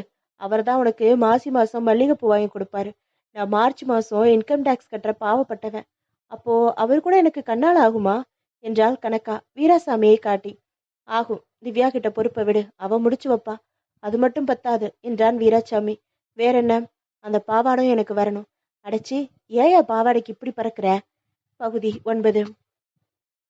இன்ஸ்பெக்டர் இன்பசேகரன் குழப்பத்தில் இருந்தார். அவர் கையில் வினய் திவ்யாவுக்காக வாங்கிய புடவை இருந்தது. மேலே திவ்யாவுக்காக என்று எழுதியிருந்தது. திவ்யா பெயரை எழுதிய ஆள் தன் பெயரையும் விலாசத்தையும் எழுதி தொலைச்சிருக்க கூடாதா? இப்போ முகந்தெரியாத திவ்யாவை எப்படி கண்டுபிடிக்கிறது? மொட்டை கடுதாசி போல இதென்ன மொட்டை கிஃப்ட்? புடவையை தன் பைக்குள் வைத்து கொண்டார். அலுப்புடன் வீட்டுக்கு போனார். பையை சோஃபா மேல் விட்டெறிந்து விட்டு ரேவு என்று கத்தினார். ரேவு என்பது அவர் மனைவி ரேவதியின் செல்ல பெயர். ரேவுவுக்கு ஒரு கெட்ட பழக்கம் உண்டு. ஆட்களை வேவு பார்ப்பது. பார்ட்டி தொலைதூரத்தில் இருந்தாலும் வேவு பார்த்து விடுவாள். வேவு லென்த் அதிகம் உள்ளவள். ரேவு வெளியே வந்தாள். தலை வலிக்குது, ஒரு காஃபி கொண்டு வாயேன். காஃபியை அவர் முன் வைத்த ரேவு அவர் பையை நோண்ட ஆரம்பித்தாள். கொய்யாப்பழம் நல்லாவே இல்லை. மீனாட்சி வண்டியிலிருந்து எடுக்கல போல இருக்கே. மல்லிகா வண்டியா? கொஞ்ச நேரம் சும்மா இருக்கியா? கதம்பம்பூ கூட நல்லா இல்ல. தூரம் தூரமா கட்டியிருக்கு. காமாட்சி கூடையா? இன்ஸ்பெக்டர் பதில் பேசவில்லை. காஃபியை உறிஞ்சி கொண்டிருந்தார். பையில் கையை விட்டு புடவையை வெளியே எடுத்தாள் ரேவு. இது என்ன புடவை? புடவை கூட இப்போ வண்டியில விற்க ஆரம்பிச்சிட்டாங்களா? இன்பசேரனுக்கு கோபம் வந்தது. அதை தொடாத, உள்ளவை. ஏங்க இப்படி கோபம் வருது? நான் தானே கட்டிக்க போறேன். அதை நீ கட்டிக்க கூடாது. புடவையை புரட்டி பார்த்தாள் ரேவு. மேலே மை டியர் திவ்யா என்று எழுதியிருந்ததை பார்த்ததும் முகம் சுருங்கியது. யாருங்க இந்த திவ்யா? தெரியாது. ஐயோ, தெரியாதவளுக்கே புடவை வாங்கி கொடுக்குறீங்கன்னா தெரிஞ்சவளுக்கு தீநகர்ல பங்களாவே வாங்கி கொடுப்பீங்க போல இருக்கே. உங்களுக்கு நான் என்ன குறை வச்சேன்? இப்படி சப்வே வெள்ளத்துல என்னை தள்ளி விடுறீங்களே. ஏன் இப்படி லபோ லபோன்னு கத்துற? வாயை மூடு. நான் விடமாட்டேன். அந்த பையை இப்படி கொடுங்க. முடியாது. அதுல மெட்டீரியல்ஸ் எவிடன்ஸ் இருக்கு. ஐயோ, மெட்டி வேற வாங்கி வச்சிருக்கீங்களா? எனக்கு தெரியாம அம்மி மிதிக்க போறாளா அவ? இப்போ ஒன்னுதான் மிதிக்க போறேன். என்னை பேச விடு. சென்னையில இருந்து வந்த பஸ்ல இந்த பை இருந்தது. ஓ, பஸ் பஸ் ரூட்ல இருந்து சொல்லுங்க. சொல்றேன். சென்னையில இருந்து வந்த பஸ்ல டிரைவர் ஃபர்ஸ்ட் கியர் போட்டு வண்டி எடுத்தாரு. ரேவு முறைத்தாள். புடவையை பத்தி மட்டும் விளக்கமா சொல்லுங்க. நடந்தது அனைத்தையும் விளக்கமாக சொன்னார் இன்ஸ்பெக்டர். இந்த புடவைய நான் கட்டிக்கிறேங்க. இது பொது சொத்து. இல்லைங்க, இது புது சொத்து. வாடாமல்லி கலர்ல புடவை அழகா இருக்குங்க. நல்லா வாங்கியிருக்கான். நீங்களும் இருக்கீங்களே. சில்க் காட்டன் வாங்கிட்டு வர சொன்னா சரணாயப்பா வேட்டி மாதிரி ஏதோ வாங்கிட்டு வருவீங்க. உனக்கு வெக்கமா இல்ல? திவ்யா உன் தங்கச்சி மாதிரி. இந்த புடவை அவகிட்ட சேர்க்கிற வழிய பாரு. உனக்கு காசு தர்றேன், வேற புடவை வாங்கிக்கோ. சரி, புடவை கடைக்கு அந்த ஆளையே கூட்டிட்டு போறேன். நல்லா வாங்குறான். ஏதாவது உளராத. இந்த திவ்யா யாருன்னு கண்டுபிடிக்கணும். வெறும் பேரை மட்டும் வச்சு எப்படி கண்டுபிடிக்கிறது? ஏன் முடியாது? அந்த காலத்துல தலைமுடிய வச்சே ஒரு பொண்ணோட ஓவியத்தை வரைஞ்சிருக்காங்களாம். இந்த காலத்துல அது முடியாது. ஏன்? பொண்ணுங்க எல்லாம் ஹேர் கலரிங் பண்ணுதுங்க. ம், நீதான் நல்லா வேவு பாக்குறியே. இதுலயும் வேவு பார்த்து சொல்லு. முயற்சி பண்றேன். புடவையை ஆராய்ந்தாள் ரேவு. பிறகு இந்த புடவை கட்டுனா உடம்புல சரியாவே ஒட்டி இருக்காது என்றாள். எப்படி சொல்ற? புடவையில இருந்த வெலை ஸ்டிக்கரை கிழிச்சிருக்கான். இது நான்ஸ்டிக் புடவை. வினய் நாட்டாமையிடம் போனான். நான் சென்னைக்கு போகணும். எதுக்கு? என் ஊருக்கு போறதுக்கு நான் எதுக்கு காரணம் சொல்லணும்? இதுதான் தம்பி உன் ஊரு. நீ சின்ன நாட்டாம. இல்ல, நான் போகணும். நீங்க விடலைன்னா நான் ஓடி போயிடுவேன். முடியாது தம்பி. ஊர் எல்லையை தாண்டி போக முடியாது. சென்னை வரைக்கும் உங்க ஊர் எல்லையை விரிவாக்கம் பண்ணுங்களேன். கலிங்கம் பேரரசர் காளஹஸ்தி வரை எல்லையை விரிவுபடுத்தினாருன்னு சரித்திர புத்தகத்துல இருக்கிற மாதிரி பாவாடராயர் பல்லாவர வரை எல்லையை விரிவுபடுத்தினாருன்னு புஸ்தகத்துல வர்ற மாதிரி பண்ணிடலாம். தமிழ்நாடு பாடநூல் தலைவர் எனக்கு வேண்டப்பட்டவர் தான். என்னை சீண்ட வேணாம். நீ தினமும் எதுலையோ வேலை செய்யறியே. தொடையில ஒரு டிவியை ரெண்டா மடிச்சு வச்சுக்கிட்டு. அது லேப்டாப். ஆ, ரெண்டா மடிச்சு வச்சிருக்கிற அந்த லேப்டாப்பை வெத்தலை மாதிரி மூணா மடிச்சு சாப்பிட்டுடுவேன். ஜாக்கிரதை. வேணாம், அது நிறைய வைரஸ் இருக்கு. தம்பி, உன்னை நான் விடுறதா இல்ல. நீ தான் நல்ல நாட்டாம. நீ வந்ததுக்கு அப்புறம் தான் ஊர்ல மழை பெய்யுது. மழை வேணும்னா கழுதைக்கு கல்யாணம் பண்ணி வைங்க. கல்யாணம் ஆன என்ன பிரிக்காதீங்க. நான் போறேன். தம்பி, உனக்கு என்னை பத்தி தெரியாது. நான் பாக்குறதுக்கு தான் சாது. நீங்க சாது இல்ல, சேது. சேது. ஹம், எச்சக்கலைன்னு கூட சொல்லு. உன்னை விடுறதா இல்ல. என்னை விட அதிர்ஷ்டமான நல்ல நாட்டாம வந்துட்டா என்னை விட்டுடுறீங்களா? அப்படி ஒருத்தன் வரட்டும், யோசிக்கிறேன். இப்போ நீ கணக்கா கூட வெளியில போயிட்டு வா. இந்த ஊர்ல ஷாப்பிங் மால் ஏதாவது இருக்கா? மாவு மில்லு ஒன்று இருக்கு. கொஞ்சம் காலார நடந்து போனா ஒரு தடாகம் வரும். அதுல வாத்து பார்க்கலாம். வாத்தா? கோழி சேவல் எதுவும் கிடையாதா? தம்பி, இது சேவலும் கோழியும் தடை செய்யப்பட்ட பகுதி. அதுக்காக முட்டையை கூடவா தடை செய்வீங்க? 4 தலைமுறையா ஆஃப் ஆயில் தெரியாம வளர்ந்துட்டீங்களே. இந்த ஊராம ஆத்மிகளுக்கு ஆம்லெட் சாப்பிட உரிமை இல்லையா? இது ஆண்டவனுக்கே எடுக்காது. தம்பி, ரொம்ப கோவமா இருக்காப்ல போல இருக்கு. நாளைக்கு பேசலாம். வினய் வெறுப்புடன் நகர்ந்தான். கனகாவுடன் வெளியே போய்விட்டு வந்து பார்த்தபோது லேப்டாப்பை காணவில்லை. தம்பி, நான் தான் பூட்டி வச்சிருக்கேன். நீ ஆஃபீஸ் வேலை செய்யறப்ப சொல்லு, எடுத்து தர்றேன். நீ அந்த லேப்டாப்பை தட்டிக்கிட்டு இருக்கப்ப பக்கத்திலேயே என் ஆள் ஒருத்தன் இருப்பான். நீ அதுல ஏதாவது மந்திரம் பண்ணி தப்பிச்சுட்டு போயிட்டா கதவு ஜன்னல் எல்லாம் கூட மூடி வைக்க சொல்லியிருக்கேன். விண்டோஸ் மூடாதீங்க. லேப்டாப் வேலை பண்ணாது. அடுத்த நாள் காலை திவ்யா ஃபோன் செய்தாள். என்ன நடக்குது? தப்பிச்சு வர முடியுமா? பில்கேட்ஸ்கே கேட் போடுறாரு நாட்டாம. நான் எங்க தப்பிக்கிறது?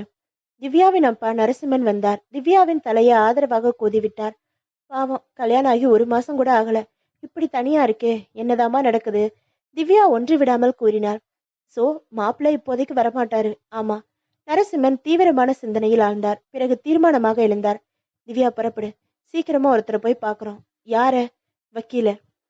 பகுதி 10. அப்பா சிவராமனுக்கு ஃபோன் செய்தான் வினய்.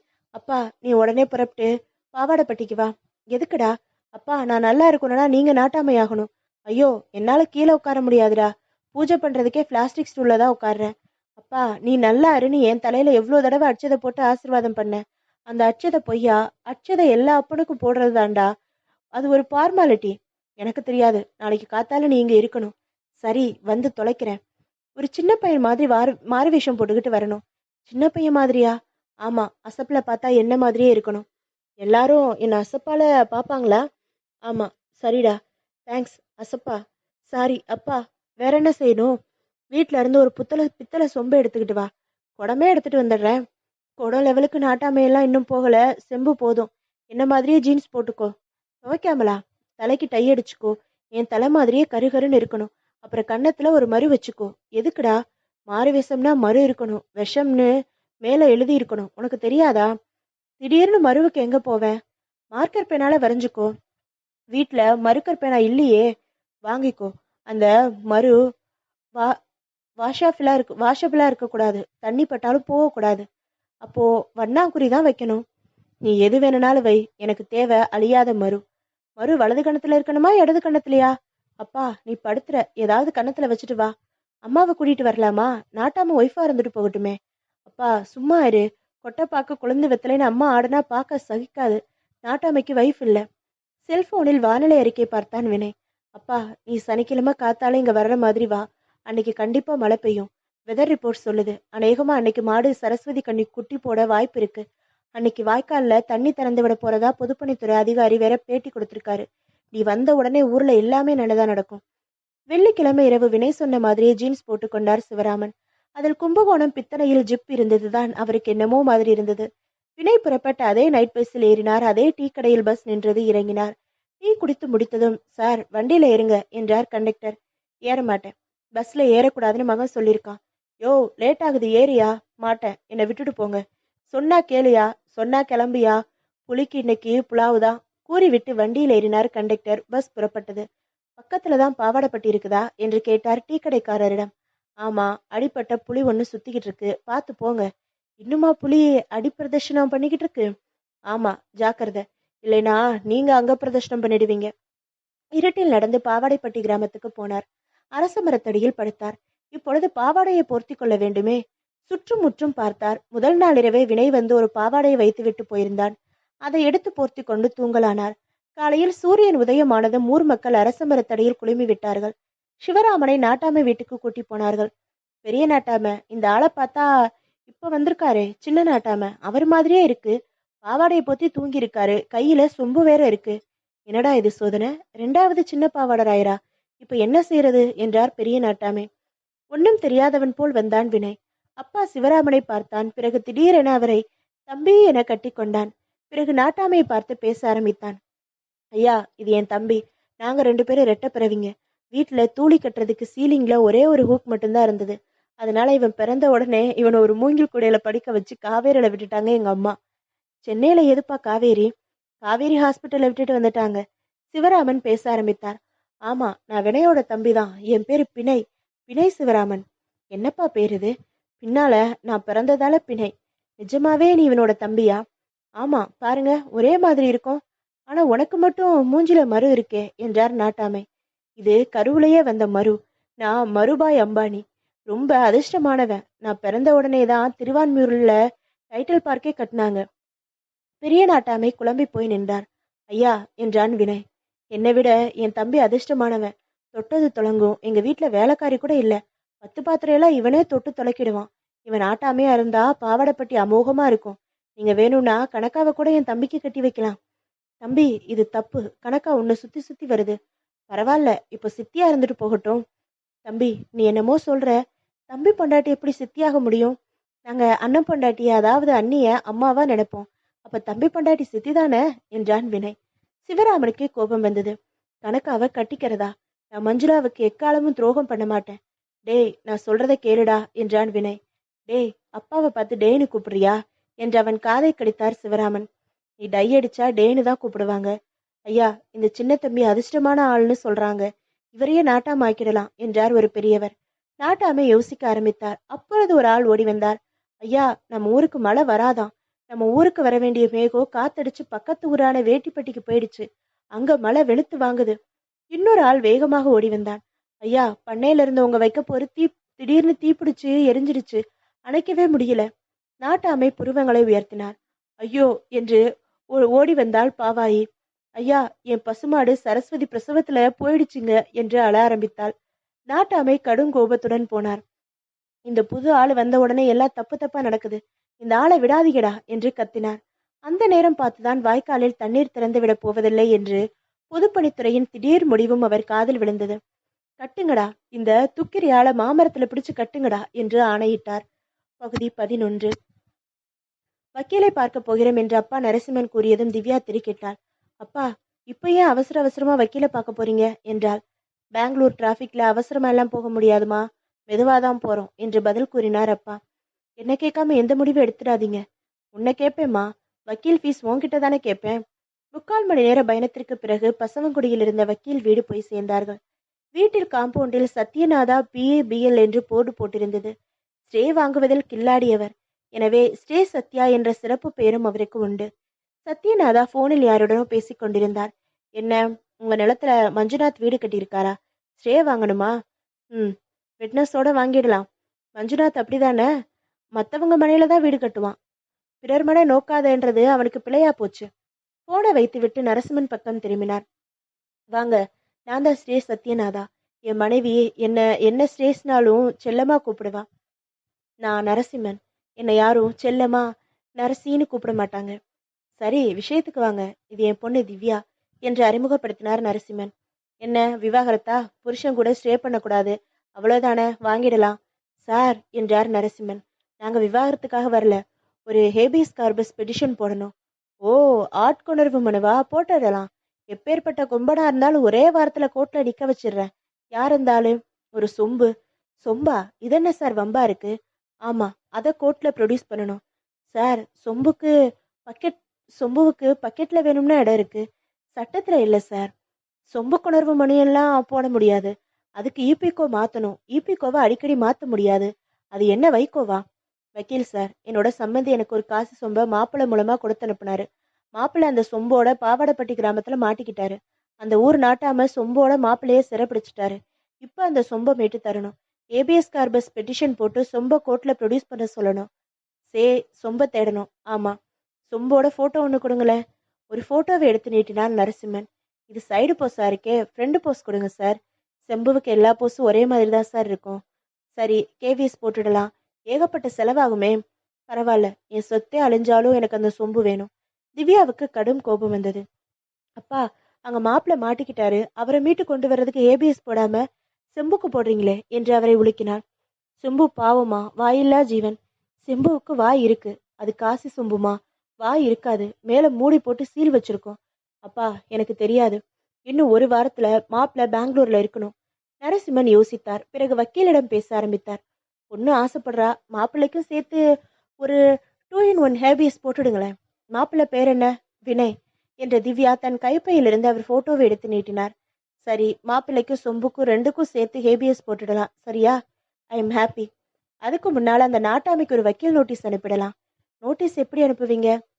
ஸ்பீட் போஸ்ட்ல தான். நோ சான்ஸ் என்றாள் திவ்யா. அந்த ஊருக்குள்ள வெளியாளுங்க யாரும் அவ்வளோ தூரம் நுழைய முடியாது. ஊர் எல்லையை ஒரு செக் போஸ்ட் போட்டு வச்சிருக்காரு நாட்டாம. அதை தாண்டி போஸ்ட்மேன் நுழைய முடியாது. நுழைஞ்சா பெல்ட்டால விளாசிடுவாரு. ஓ, இப்படி ஒரு தோல்கேட் இருக்கா? மாப்பிள்ளையை மட்டும் எப்படி உள்ள விட்டாங்க என்ற சந்தேகத்தை கிளப்பினார் வக்கீல். அவரைத்தான் சின்ன நாட்டாமையா அப்பாயின்மெண்ட் பண்ணிட்டாரே. ஓ, நாட்டாம அவ்வளவு சக்தி வாய்ந்தவரா?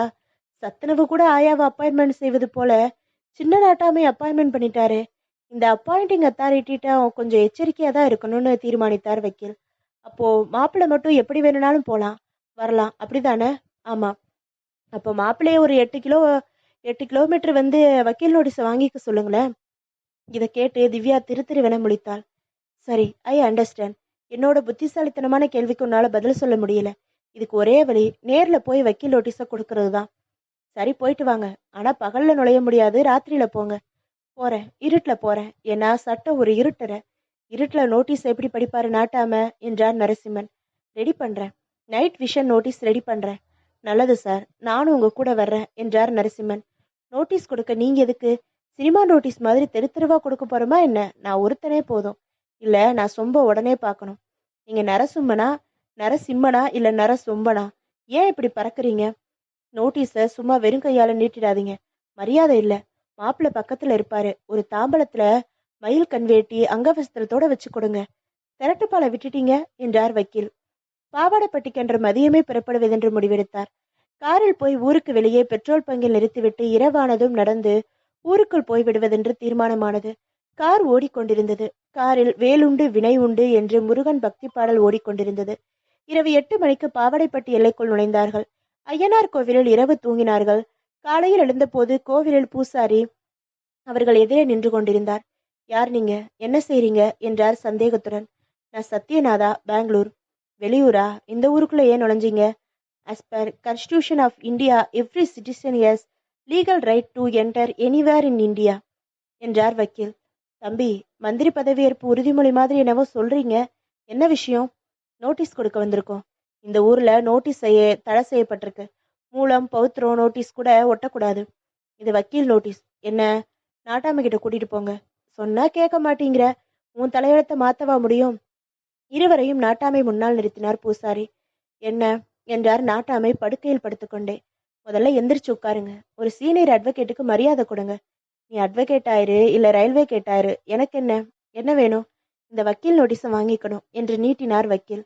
அடுத்த 10வது நிமிடம் வக்கீலும் நரசிம்மனும் ஒரு மாமரத்தில் கட்டப்பட்டிருந்தார்கள். பகுதி 12. அப்பா சிவராமன், மாமனார் நரசிம்மன், வக்கீல் சத்யநாதா மூவரும் கட்டப்பட்டிருந்த 3 மரங்களையும் சுற்றி சுற்றி வந்தான் வினய். பிறகு மாமனார் கட்டப்பட்டிருந்த மாமரம் முன்னால் நின்றான். மாமா, இப்படி மாமரத்துல கட்டப்பட்டு நிப்பீங்கன்னு நான் நினைக்கவே இல்லை. என்ன கேட்காம ஏன் புறப்பட்டு வந்தீங்க என்றான்.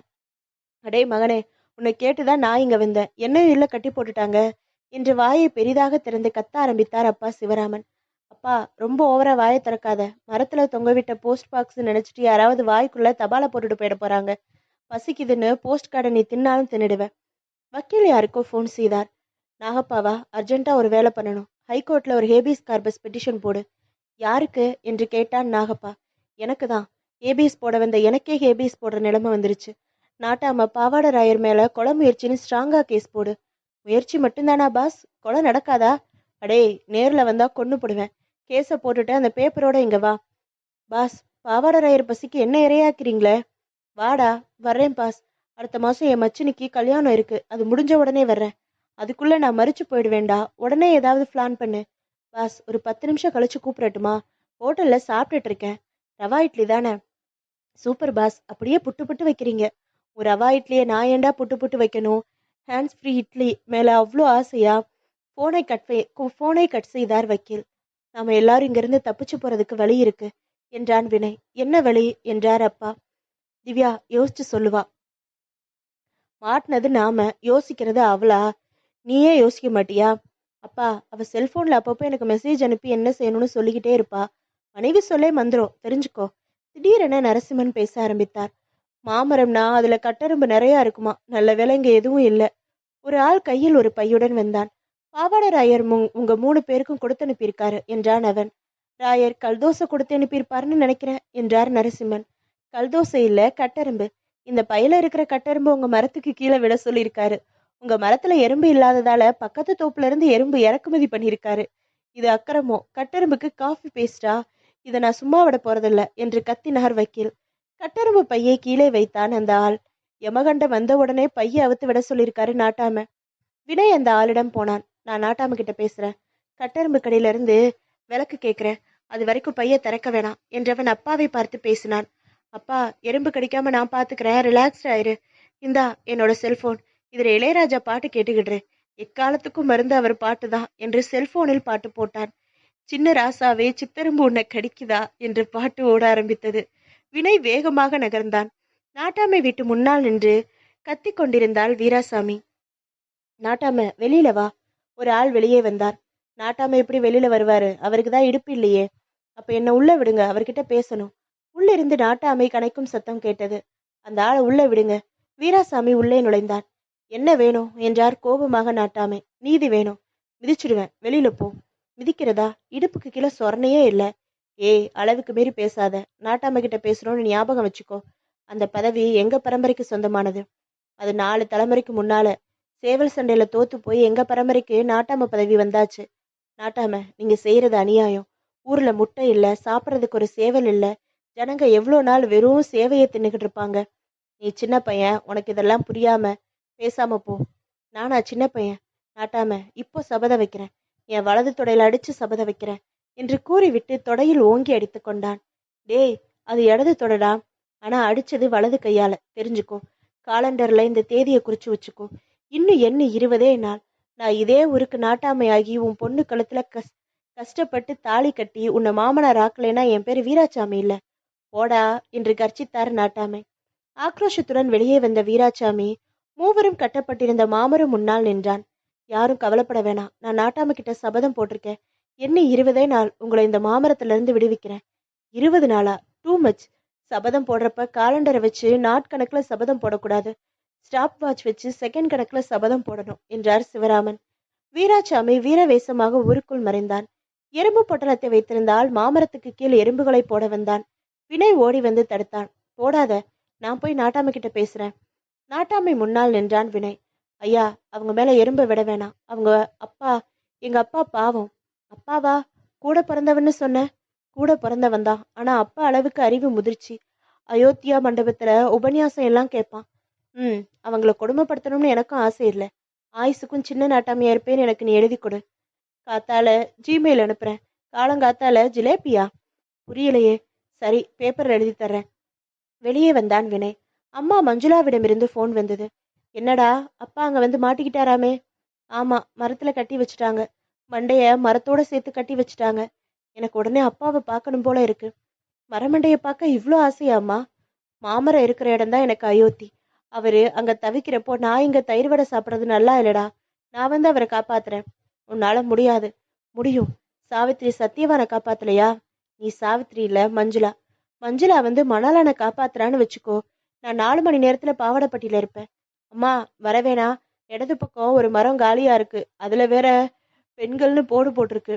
நான் ஆல்ரெடி பரப்பிட்டாச்சு. பஸ் ஸ்டாண்ட்ல தான் நிக்கிறேன். வினய் தலையில் கை வைத்து கொண்டான். பகுதி 13. ஐயா, பெரிய நாட்டாமை முன்னால கை கட்டி நின்று கொண்டிருந்தார் ஒருவர். என்ன என்றார் நாட்டாமை. ஊர் எல்லையில ஐயனார் கோவில்ல ஒரு பொம்பளை தலையை விரிச்சு போட்டுக்கிட்டு நிக்குதுங்க. தேங்காய் எண்ணெய் கொடுத்துட்டு வாடா. இல்ல ஐயா, ஊருக்குள்ளார நுழையணும்னு சொல்லுது. யோசித்தார் நாட்டாமை. திடீர்னு எதுக்கு ஒரு பொண்ணு ஊருக்குள்ள நுழையிறா? அடே, ஏதாவது வெளியூர் கரகாட்ட கோஷ்டியா இருக்க போது சாப்பாடு போட்டு திருப்பி அனுப்பிடு. கரகாட்ட கோஷ்டி இல்லைங்க ஐயா. உங்களை பார்க்கணுமா, நீதி கேட்கணுமா? சரி, கூட்டிட்டு வா. சற்று நேரத்தில் நாட்டாமை முன்னால் நின்று கொண்டிருந்தார் வினயின் அம்மா மஞ்சுளா. யாருமா நீங்க? எம்மை மஞ்சுளா என்று குவளையத்தேர் அழைப்பார்கள். தாங்களும் அப்படியே அழைக்கலாம் என்றாள் மஞ்சுளா. இங்க பாருமா, நான் குவளையெல்லாம் கிடையாது, தாயின்னு கூப்பிடுறேன். சம்மதமா? ஆகட்டும் ஐயன் மீர். தாயி, புரியுற மாதிரி பேசு. முதல்ல தலையை முடிஞ்சுக்கோ. முடியாது. என் கணவர் வந்தால்தான் தலை முடிவேன். ஓ, உன் புருஷன்தான் உனக்கு எப்பவும் ஜட போட்டு விடுறதா? உமக்கு கண்ணு கெட்டி விட்டதா? வேந்தே, ஆராயாமல் பிழை செய்தீர். என்னை கொண்டவனை எப்படி சிறைப்பிடித்தீர்? டே, இங்க வாடா முனியாண்டி. வந்து இந்த அம்மாவை சாட்டையால நாலு இழுத்துட்டு போ. முனியாண்டி கையில் சாட்டையுடன் வந்தான். அந்த சாட்டை நீளமாக அனகொண்டாவுடன் கசின் மாதிரி இருந்தது. இதற்கு மேல் கண்ணகி வசனம் பேசினா கண்டம் ஆயிடுவோம் என்று மஞ்சுளாவுக்கு புரிந்தது. வழக்கமான தமிழுக்கு மாறினார். நீங்க இங்க சில ஆட்களை மாமரத்துல கட்டி வச்சிருக்கீங்க. ஆமா, அதுக்கு என்ன இப்போ? கட்டி வச்சதுல ஒருத்தர் என் புருஷன். கட்டி வச்சாதாமா புருஷன்? இது அந்த கட்டி இல்ல, வேற கட்டி, மரத்துல கட்டி. வக்கீலா? இல்ல, 2 பேர்ல ஒருத்தர் என் புருஷன். அதுல ஒருத்தரா? 2 பேரும் சின்ன பசங்களா இருக்காங்களே. அதுல ஒருத்தர் என் புருஷன், இன்னொருத்தன் என் பையன். அவங்க 2 பேரும் ரெட்டை பிறவிங்க. அதுல ஒரு மொட்டை பிறவி என் புருஷன். நாட்டாமை மண்டையை பீத்து கொண்டார். எக்கு தப்பா இந்த பெண்கிடம் மாட்டி விட்டோம் என விசனப்பட்டார். தாயி, என்னை குழப்பாத. இட்லியை வச்சு தர சொல்ற, சாப்பிட்டுட்டு ஊருக்கு கிளம்புமா. நாட்டாம கத்தினாள் மஞ்சுளா. மகாபாரதத்துல பாஞ்சாலி என்ன செஞ்சா தெரியுமா? துரியோதனன் தொடையில பீமன் அடிப்பான்னு சபதம் போட்டா. அதே மாதிரி உன் தொடையில என் புருஷன் அடிப்பாரு. அதுக்கப்புறம் தான் நான் தலையை முடிவேன். அது வரைக்கும் பாராசூட் என்னைய ஷாப்பிங் லிஸ்ட்ல எழுத மாட்டா அந்த பாஞ்சாலி என்று கர்ஜித்தாள். உன் சபதம் வேஸ்ட். தொடையில் அடிச்சா இப்ப எனக்கு வலிக்காதே என்று கெக்களித்தார் நாட்டாமை. உடம்பு வலிக்காது, ஆனா மனசு வலிக்குமே என்று அவர் யூகவை டச் செய்தார் மஞ்சுளா. தாயி, ரொம்ப கோவப்படாதீங்க. நான் நாட்டாம நல்லது செய்யறதுக்கு தான் இருக்கேன். இங்க இருக்கிறது யாரு? விளக்கமா சொல்லுங்க. சின்ன பாவாடராயரா இருக்கிற வினய் தான் என் பையன். அப்போ பிணை? அவனோட கூட பிறந்தவனு சொல்லிக்கிட்டு இருக்கானே, அந்த பிணை தான் என் புருஷன். சின்ன பையன் மாதிரி வேஷம் போட்டுக்கிட்டு வந்திருக்காரு. எதுக்கு? வினயை இங்கிருந்து தப்பிக்க வைக்கிறதுக்கு. இவ்வளோ பெரிய சதி நடந்திருக்கா? அதுக்கு நீங்களும் உடந்தியா? ஆமா. அதனால என்ன? அடே முனியாண்டி என்று மறுபடியும் கத்தினார் நாட்டாமை. இந்த அம்மாவையும் மாமரத்துல கட்டி வைங்கடா. ஐயா, இது பொம்பளை, நான் போய் எப்படி? சரி, உன் பொண்டாட்டி முனியம்மா வர சொல்லு. முனியம்மா வந்தால் மஞ்சுளாவை மாமரத்துக்கு அழைத்து போய் கட்டினாள். திரௌபதியவே ட்ரீல கட்டிக்க போறியா? காலம் இதுக்கு பதில் சொல்லும் என்று கத்தினாள் மஞ்சுளா. மற்ற மூவரும் மஞ்சுளாவை பரிதாபமாக பார்த்தார்கள். வக்கீல் சார், ஒரு பொம்பளைன்னு கூட பார்க்காம என்ன மரத்துல கட்டி வச்ச இந்த நாட்டாமைய சுப்ரீம் கோர்ட் வரைக்கும் போய் கிழிச்சிடுங்க என்றாள் மஞ்சுளா. முடியாதுமா, நாட்டாம சட்டப்படி சரியாதான் செஞ்சிருக்காரு. மரத்துல 25% இடஒதுக்கீடு பெண்களுக்குன்னு கொடுத்திருக்காரு. இது செல்லும். சுற்றுமுற்றும் பார்த்தார் மஞ்சுளா. மரத்தை அண்ணாந்து பார்த்தார். பிறகு சிவராமனிடம் பேச ஆரம்பித்தார். என்னங்க, என்னைக்காவது ஒரு நாள் நம்மளை விடுதலை பண்ணுவாங்க. அப்போ இந்த மரத்துல இருந்து கொஞ்சம் மாவளை கொத்து வீட்டுக்கு கொண்டு போலாம். சரஸ்வதி பூஜைக்கு வேணும். இவ்வளோ நேரம் பேசாமல் இருந்த திவ்யாவின் அப்பா நரசிம்மன் பேச ஆரம்பித்தார். வாங்க சம்பந்தியம்மா, நல்லா இருக்கீங்களா? இதெல்லாம் இப்ப எதுக்கு கேக்குறீங்க? ஒரு மரியாதை தான். சம்பந்தியம்மா வந்தா விசாரிக்க வேணாமா? விசாரிக்கிறதோட நிறுத்திக்கோங்க. சம்பந்தி வீட்டுக்காரங்களுக்கு மரத்து மேல ரூம் ஒதுக்கி இருக்கீங்கன்னு சொல்லிடாதீங்க. 2 மணி நேரம் போனதும் ஊர்லயே பெரிய பெண் ஒருவர் நாட்டாமை முன்னால் நின்று கொண்டிருந்தார். நாட்டாம, ஒரு பொம்பளைய வெட்ட வெளியில மாமரத்துல கட்டி வச்சது சரியா படல. தெய்வ குத்தம் ஆகிடும். வீட்டுக்குள்ளார கட்டி வைங்க. வீட்டுக்குள்ளார மாமரம் இல்லையே, துளசி செடிதான் இருக்கு. அதுல இவங்களை கட்டி வச்சா துளசி தொங்கி போயிடும். இல்லையா, மாட்டு தொழுவத்திலையாவது கட்டி வைங்க. 4 பேர் பாக்குற மாதிரி வேணாம். நாட்டாம யோசித்தார். இந்த யோசனை சரியென்றே பட்டது. ஆறிடாங்க, அந்த பொம்பளை மட்டும் வீட்டுக்குள்ளார இருக்கிற மாட்டு தொழுவத்துல கொண்டு போய் போடுங்கடா என்றார். கட்டுகளை அவிழ்க்க போன போது மறுத்தாள் மஞ்சுளா. முடியாது, மாட்டு தொழுவத்துக்கு நான் வரமாட்டேன். 4 பேரையும் கட்டு அவிழ்த்து விட்டு கூட்டிட்டு போனாதான் வருவேன். சரி, 4 பேரையும் தொழுவத்தில் அடைச்சு வை என்றார் வேண்டா வெறுப்பாக நாட்டாமை. கட்டெரும்புடன் குடுத்தனம் நடத்துவதை விட தொழுவத்தில் தூங்குவது சாலவும் நன்று என 4வரும் தொழுவத்துக்கு போனார்கள். திவ்யா போன் செய்தாள். என்ன நடக்குது, எப்படி இருக்கீங்க? எல்லாம் கட்டுக்குள்ள இருக்கா தன்ராஜ் என்றாள். நாங்க யாருமே கட்டுக்குள்ள இல்ல சரண்யா, தொழுவத்துக்கு வந்துட்டோம். யூரின் ஸ்மெல் தான் கொஞ்சம் ஓவரா இருக்கு. சரி, மேட்ருக்கு வரேன். இப்போதான் ஒரு ஃபிளாஷ் நியூஸ் பார்த்தேன். அது உண்மையா இருந்தா ஒரு திட்டத்தை வச்சிருக்கேன். அதுபடி எல்லாம் நடந்தா நமக்கு விடிவு காலம் வந்துடும். அது என்னன்னு சொல்லு திவ்யா. உன்கிட்ட சொல்ல மாட்டேன், வீராசாமி கிட்ட தான் சொல்லுவேன். அவன்கிட்ட நான் தனியா பேசணும். ஐயோ, கடைசியில வீராசாமிக்கு வாக்கப்பட போறதுன்னு முடிவு பண்ணிட்டியா திவ்யா? நல்லா யோசிச்சு முடிவெடு திவ்யா. லேப்டாப் இல்லாத ஒருத்தனை லவ் பண்ண போறியா? அடச்சி, வாய மூடு. அவனை கூட்டிட்டு வந்து போன்ல பேச சொல்லு. அன்று மாலை வீராசாமியை பார்த்தான் வினய். என் ஒய்ஃபும் கூட பேசணுமா? சரி, பார்த்து பேசுறா. வீடியோ காலா? ரொம்ப சந்தோஷம். தொலைச்சு போடுவேன். Keep distance. போனை கூட காது பக்கத்துல வச்சுக்காம கொஞ்சம் தள்ளியே வச்சுக்கோ. என்ன, சிங்கிந்தி ரெயின்னு பாட வச்சிடாத. போனில் வந்தாள் திவ்யா. வீராசாமியிடம் கொடுத்தான் வினய். நெடுநேரம் பேசினாள் அவள். அவள் திட்டத்தை விளக்க விளக்க வீராசாமியின் முகம் மலர்ந்து கொண்டே இருந்தது. பகுதி 14. திவ்யாவின் புடவையை கையில் வைத்து பார்த்து கொண்டிருந்தாள் இன்ஸ்பெக்டர் இன்பசேகரனின் மனைவி ரேவு. இந்த புடவையை பார்த்தா உங்களுக்கு ஏதாவது தோணுதா என்றால் கணவனை பார்த்து. தப்பான இடத்துல இருக்குதுன்னு தோணுது. கொதர்க்கம் கிடக்கட்டும், இது ஒரு பிளவுஸ் அட்டாச்சு புடவை. ஆனா அந்த பிளவுஸ் போர்ஷன் கட் பண்ணி இருக்கு. அதுக்கு என்ன அர்த்தம்? தெரியல. பொண்ணு ஒல்லின்னு அர்த்தம். குண்டான பொம்பளைங்க அந்த அட்டாச்ட் போர்ஷனை கட் பண்ணாம அப்படியே கட்டிப்பாங்க. உன்ன மாதிரி. கணவனை முறைத்தாள் ரேவு. சொல்றத கேளுங்க. இந்த பொண்ணு ஒல்லி. புடவை டிசைனை பார்த்தா 25ல இருந்து 30 வயசுக்குள்ள இருக்கிற பொண்ணுங்க கட்டுற மாதிரி இருக்கு. சரி, அதனால நீங்க தேடுற திவ்யாவுக்கு 27 வயசு.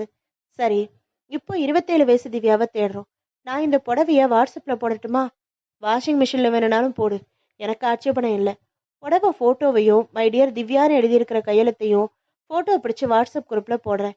இந்த புடவையோட உரிமையாளர் தொடர்பு கொள்ள வேண்டிய ஃபோன் நம்பர்னு சொல்லி என் ஃபோன் நம்பரை போட்டுடலாம். செய், டிபார்ட்மெண்ட்டுக்கு ஏதாவது பிரச்சனை வராம செய்.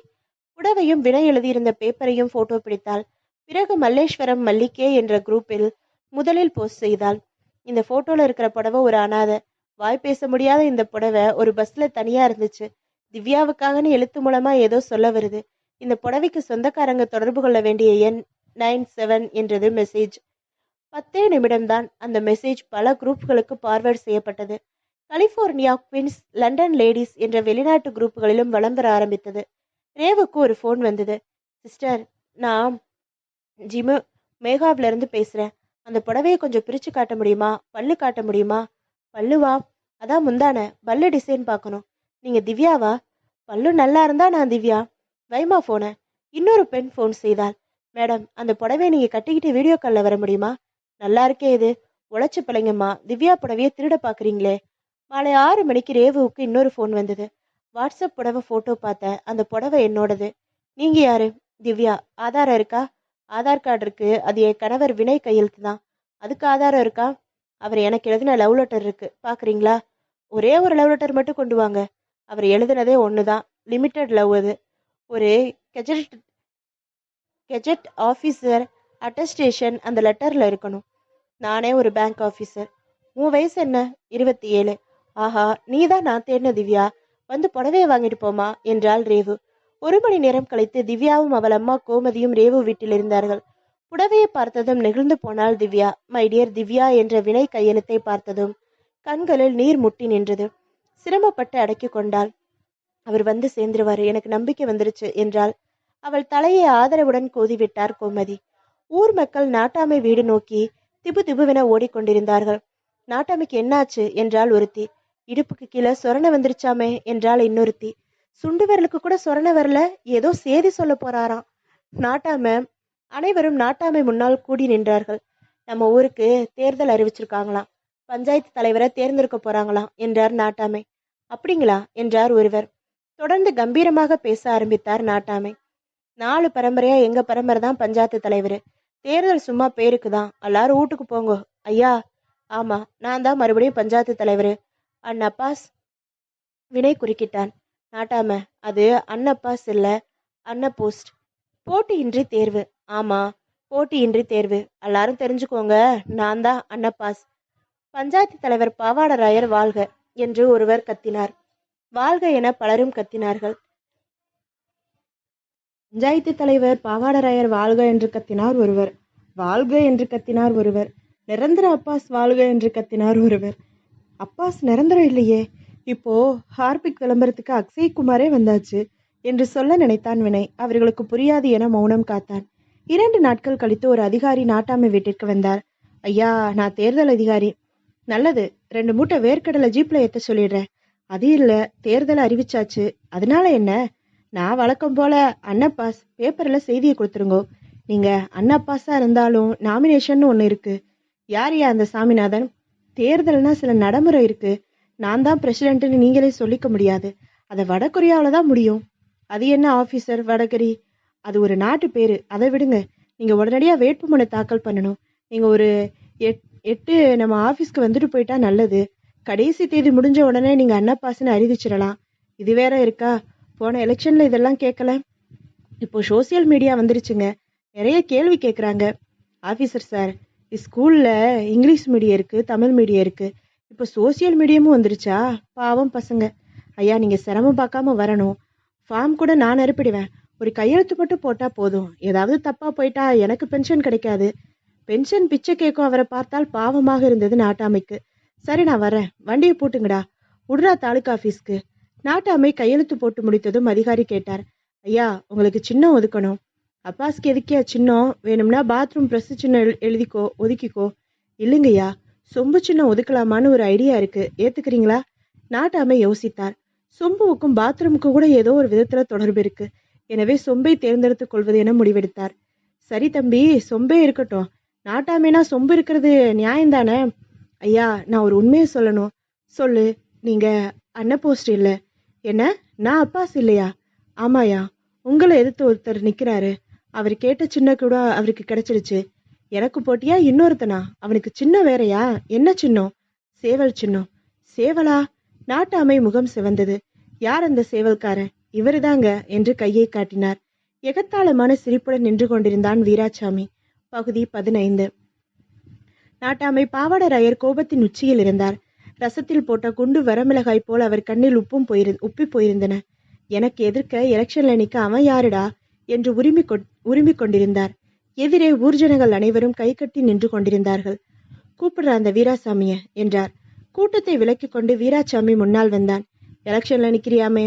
ஆமாங்கய்யா. தப்பு, அது குத்தம். நின்னா குத்தம், உட்கார்ந்தா குத்தம். இதென்ன அராஜகம் நாட்டாம? நாட்டாமையை எதிர்த்து பேசுறியா? உனக்கு என்ன தைரியம்? இல்லையா, எல்லாரும் நிக்கிறது தானே எலெக்ஷன் வைக்கிறாங்க. அது வேற ஊர்ல, நம்ம ஊர்ல அந்த பழக்கம் கிடையாது. நான் தான் பஞ்சாயத்து தலைவர். அன்னப்பாசு. போய் வாபஸ் வாங்க என்றார் நாட்டாமை. முடியாதுங்கய்யா. ஏயா? இது ஜனநாயக நாடு. ஜனநாயக நீதி எனக்கு கிடைச்சே தீரும். என்னையா, என்னமோ ஜனனி ஜனனின்னு திரும்ப திரும்ப பாடுற? போய் ஆடு மேய்க்கிற வேலையை பாரு. வீராசாமி கல் போல் நின்று கொண்டிருந்தான். திடீரென குனிந்தான் வீராசாமி. அவரை வணங்குவது போல் குனிந்தான். ஐயா, என்னை ஆசீர்வாதம் பண்ணணும். நான் இந்த போர்ல ஜெயிக்கணும்னு வாழ்த்துங்க. ம் பொடனில 2 பேருக்கு முன்னால ஓடி போயிடு என்று கத்தினார். போடுறதுக்கு முன்னாடி ஓடி போயிரு என்று கத்தினார் நாட்டாமை. வீராசாமி அங்கிருந்து நகர்ந்தான். நம் ஊர்ல மொத்தம் எத்தனை ஓட்டு என்றார் நாட்டாமை. 935ங்க. உங்க ஓட்டையும் சேர்த்துனா 36 என்றார் ஒரு அல்லக்கை. அத்தனை ஓட்டும் எனக்கே விழுந்தாகணும். ஐயா, வீராசாமி ஓட்டும் இதுல இருக்கு. சரி போ, அவன் ஓட்டை அவனுக்கு போட்டுக்கட்டும், பிழைச்சு போகட்டும். எலெக்ஷன் முடிகிற வரைக்கும் நம்ம ஊர் ஆளுங்க யாரும் வெளியூர் போகக்கூடாது, ஒரு ஓட்டு கூட குறையக்கூடாது. டே முனியாண்டி என்று அழைத்தார். முனியாண்டி முன்னால் வந்தான். ஒரு ஓட்டு கூட குறையாம பாத்துக்க, வேண்டியது உன் பொறுப்பு. நீ யார் மேல வேணும்னாலும் சவுக்க வீசலாம், உனக்கு நான் அனுமதி தர்றேன். ஜேம்ஸ் பாண்டே யாரு வேண்டுமானாலும் சுடலாம் என 007 லைசன்ஸ் கொடுத்தது போல சவுக்கடி லைசன்ஸ் கொடுத்தார் நாட்டாமை. எல்லாரும் கேட்டுக்கோங்க, அத்தனை ஓட்டு எனக்கு விழணும். எலெக்ஷன் அன்னைக்கு ஓட்டு போட அத்தனை பேர் ஸ்கூலுக்கு வரணும், இல்லைன்னா முனியாண்டியோட சவுக்கு பேசும். முனியாண்டி, முன்னால நிக்கிற அந்த சாத்தப்பனுக்கும் சாம்பிளுக்கு ஒரு சவுக்கடி கொடு, எல்லாரும் பார்க்கட்டும். சாத்தப்பன் கைகளை கூப்பி கொண்டு ஓடி வந்தான். ஐயா, சாம்பிளுக்கு டீ பொட்டலம் தான் தருவாங்க, சவுக்கடி தரமாட்டாங்க, என்ன விட்டுடுங்க. அந்த பயம் இருக்கட்டும். தினம் முனியாண்டி சவுக்கோட ஊர்ல சுத்துவான், ஜாக்கிரதை. இப்ப எல்லாரும் போங்க. வாக்கா சவுக்கா என்று யோசித்து கொண்டே கூட்டம் கலைந்தது. 2 நாட்கள் கழித்து ஒரு ஆள் நாட்டாமை முன்னால் நின்றான். ஐயா, நம்ம ஊரு வெளியாளுங்க யாரும் நுழையக்கூடாதுன்னு வழிமுறை இருக்குதுல்ல? ஆமா, தேர்தல் அவசரம்னு போட்டு 2 ஜீப் சுத்திக்கிட்டு இருக்கு. டயர்ல காத்த பிடிங்கி விட்டு போடலாமா? அடே பாவி, அப்படி செய்யாதடா. தேர்தல்னா அப்படி இப்படி கவர்மெண்ட் வண்டி வரத்தான் செய்யும். எலெக்ஷன் முடியட்டும், அதுக்கப்புறம் ஒரு வண்டியை நுழையாம பாத்துக்கலாம். இனிமே எதனா காத்து பிடிங்கி விடுறதுனா என்கிட்ட கேட்டுட்டு விடுறா. வீராசாமி தாடையை சுரிந்து கொண்டிருந்தான். எதிரே வினய் நின்று கொண்டிருந்தான். நமக்கு ஒரு ஓட்டு கூட விழ போறதில்ல, வீணா அவமானப்படத்தான் போறோம் என்று புலம்பினான் வீராசாமி. பயப்படாத, நீ ஜெயிப்ப. எப்படி?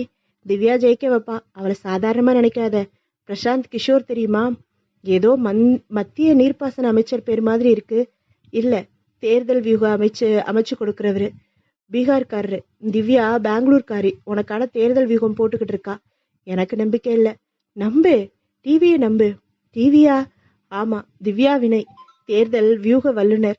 5 நிமிடத்தில் திவ்யாவிடமிருந்து போன் வந்தது. போனை வீராசாமியிடம் கொடுத்தான் வினய். டிவி லைன்ல இருக்காங்க. வீராசாமி பேச ஆரம்பித்தான். டிவிடி அம்மா வணக்கம். யோ, நான் டிவிடியும் இல்லை, பென்ட்ரைவும் இல்லை, நான் வெறும் டிவி. நான் சொல்றபடி செய், நீ ஜெயிப்ப. அதன் பிறகு 5 நிமிடங்கள் அவரிடம் விடாமல் பேசினாள் திவ்யா. அம்மா, இதெல்லாம் செஞ்சா தப்பு இல்லையா? தப்பே இல்லை. 4 தலைமுறை நாட்டாமைய பதவி இருக்கும் செய்யணும்னா இதெல்லாம் தப்பே இல்லை. யோசிக்கிறேன். யோசிக்காத, யுத்தம் செய். நாளை நமதே. ஜெய்பீம். போனை வைத்து விட்டாள் திவ்யா. திவ்யா என்ன சொன்னா? சில திட்டங்களை என்கிட்ட சொன்னாங்க. வினயிடம் திவ்யா சொன்ன திட்டத்தை விளக்கினான் வீராசாமி. திட்டம் நல்லாதான் இருக்கு, முயற்சி பண்ணி பார்க்கலாம் என்றான் வினய். தேர்தலுக்கு 4 நாட்களுக்கு முன்பாக கள நிலவரத்தை கேட்டறிந்தார் நாட்டாமை. என்னடா, தேர்தல் பிரச்சாரம் எப்படி போய்கிட்டு இருக்கு? எல்லா பக்கமும் செம்பு சின்னம் போட்டு தட்டி வச்சிட்டீங்களா என்றார் நாட்டாமை. வச்சாச்சையா, நீங்க மெஜாரிட்டியோட ஜெயிக்கிறீங்க. அப்படி போல அறிவாள. வீராசாமி என்ன ஆனா? அவன் பிரச்சாரமே பண்ணலைங்க. ஒரு இடத்துல கூட அவனோட தட்டியே இல்லைங்க. அதான பார்த்தேன். இந்த ஊர்ல சேவல் எப்படி நுழையும்? பாவண்டாவன் எலெக்ஷன்ல நின்று மூஞ்சில கரிய பூசிக்கிட்டான். தேர்தல் முடியட்டும், அவன் மூஞ்சில கரும்புள்ளி செம்புள்ளி குத்தி கழுதை மேல உட்கார வச்சு ஊரை சுத்தி வர சொல்லலாம். நீ இப்பவே கழுதைக்கு சொல்லிடு. தேர்தல் தினமும் வந்தது. மக்கள் காலையிலிருந்தே வரிசையில் நின்று ஓட்டளிக்க ஆரம்பித்தார்கள். டே, ஒரு ஓட்டு கூட குறையக்கூடாது, எல்லாரும் போடணும் என்றார் நாட்டாமை. அதே போல ஒருவர் கூட விடாமல் வந்து ஓட்டு போட்டார்கள். இழுத்து கொண்டு கிடக்கும் இருளாயி கிழவி கூட வந்து ஓட்டு போட்டாள். ஓட்டு போட்டு விட்டு வரும் ஆட்களிடம் எக்ஸிஸ்ட் போல நடத்தி கொண்டிருந்தார் ஒரு ஆள். எந்த சனத்துக்கு ஓட்டு போட்டீங்க? செம்புதான். அனைவருமே செம்பு என்றே சொன்னார்கள். செம்பு நிரம்பி வழிகின்றது என்று நாட்டாமை சந்தோஷத்தின் உச்சியில் இருந்தார். 2 நாட்கள் போயின. ஓட்டு எண்ணிக்கை நடைபெறும் நாள்.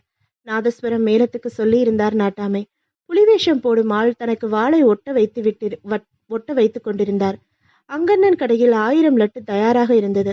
ஆளுயர மாலை சொல்லலாம் என முதலில் நாட்டாமை நினைத்தார். இப்பொழுது அவரால் எழுந்து உட்கார முடியாது. படுத்துக்கொண்டே மாலை போட்டால் தப்பாக போய்விடும். எனவே மாலைக்கு பதிலாக மலர் கிரீடம் சொல்லியிருந்தார். ஆரத்தி தட்டும் தயாராக இருந்தது. 1 மணி நேரத்தில் வாக்கு எண்ணிக்கை முடிந்துவிட்டது. நாட்டாமை வீட்டில் ஆவலுடன் முடிவுக்காக காத்திருந்தார். எவனாவது ஓடி வந்து செய்தியை சொல்லுவான்னு எதிர்பார்த்து கொண்டிருந்தார். ஒரு ஜீப் வந்து நின்றது. தேர்தல் அதிகாரி இறங்கினார். நாட்டாமையா என்றார். என்ன? ஐயா, 934 ஓட்டு வித்தியாசத்துல ஜெயிச்சாச்சு. ரொம்ப சந்தோஷம். இல்லையா, வீராசாமி ஜெயிச்சாச்சு. உங்களுக்கு ஒரே ஒரு ஓட்டு மட்டும்தான் விழுந்திருக்கு, கூறிவிட்டு ஜீப் ஏறி போய்விட்டார் அதிகாரி. பகுதி 16. வீராசாமி ஜெயிச்சிட்டானா? எனக்கு ஒரே ஒரு ஓட்டு தான் விழுந்திருக்கா? அதுவும் ஏன் ஓட்டு மட்டும்தான் என்று புரிந்தது. கனகா, கனகா என்று அழைத்தார். உள்ளிருந்து பதில் இல்லை. அவருக்கு புரிந்துவிட்டது, கனகா வீராசாமியை பார்க்க போயிருக்கிறாள். அவள் கூட தனக்கு ஓட்டு போடவில்லை. ஊர் மக்கள் அனைவரும் வீராசாமிக்கு ஓட்டு போட்டு விட்டார்கள். சுற்றும் முற்றும் பார்த்தார், யாருமே இல்லை. மனதில் பாரம் அழுத்தியது. அப்படியே தூங்கி போய்விட்டார். 1 மணி நேரம் போயிருக்கும். அப்பா, ஐயா என்று ஒரு குரல் கேட்டது. கண் விழித்து பார்த்தார். வீராசாமி எதிரே நின்று கொண்டிருந்தான். ஐயா, சொல்றதுக்கு மனசுக்கு கஷ்டமா இருக்கு. நான் தேர்தல ஜெயிச்சிட்டேன். ம் 4 பரம்பரையா நாட்டாமையா இருந்துட்டு இப்ப திடீர்னு இல்லைன்னா உங்க மனசு தாங்காதுங்க ஐயா. என்னை மன்னிக்கணும்.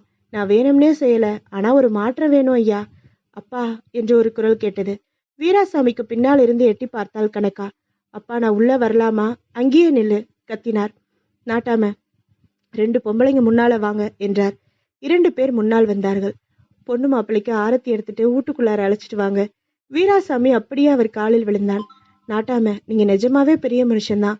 என்ன பண்றது, மக்கள் உன்னை விரும்பிட்டாங்க, ஏத்துக்கிறேன். இனிமே நாட்டாமைன்னு கூப்பிடாத, மாமான்னு கூப்பிடு. கனகா கண்களில் இருந்து கண்ணீர் வடிந்தது.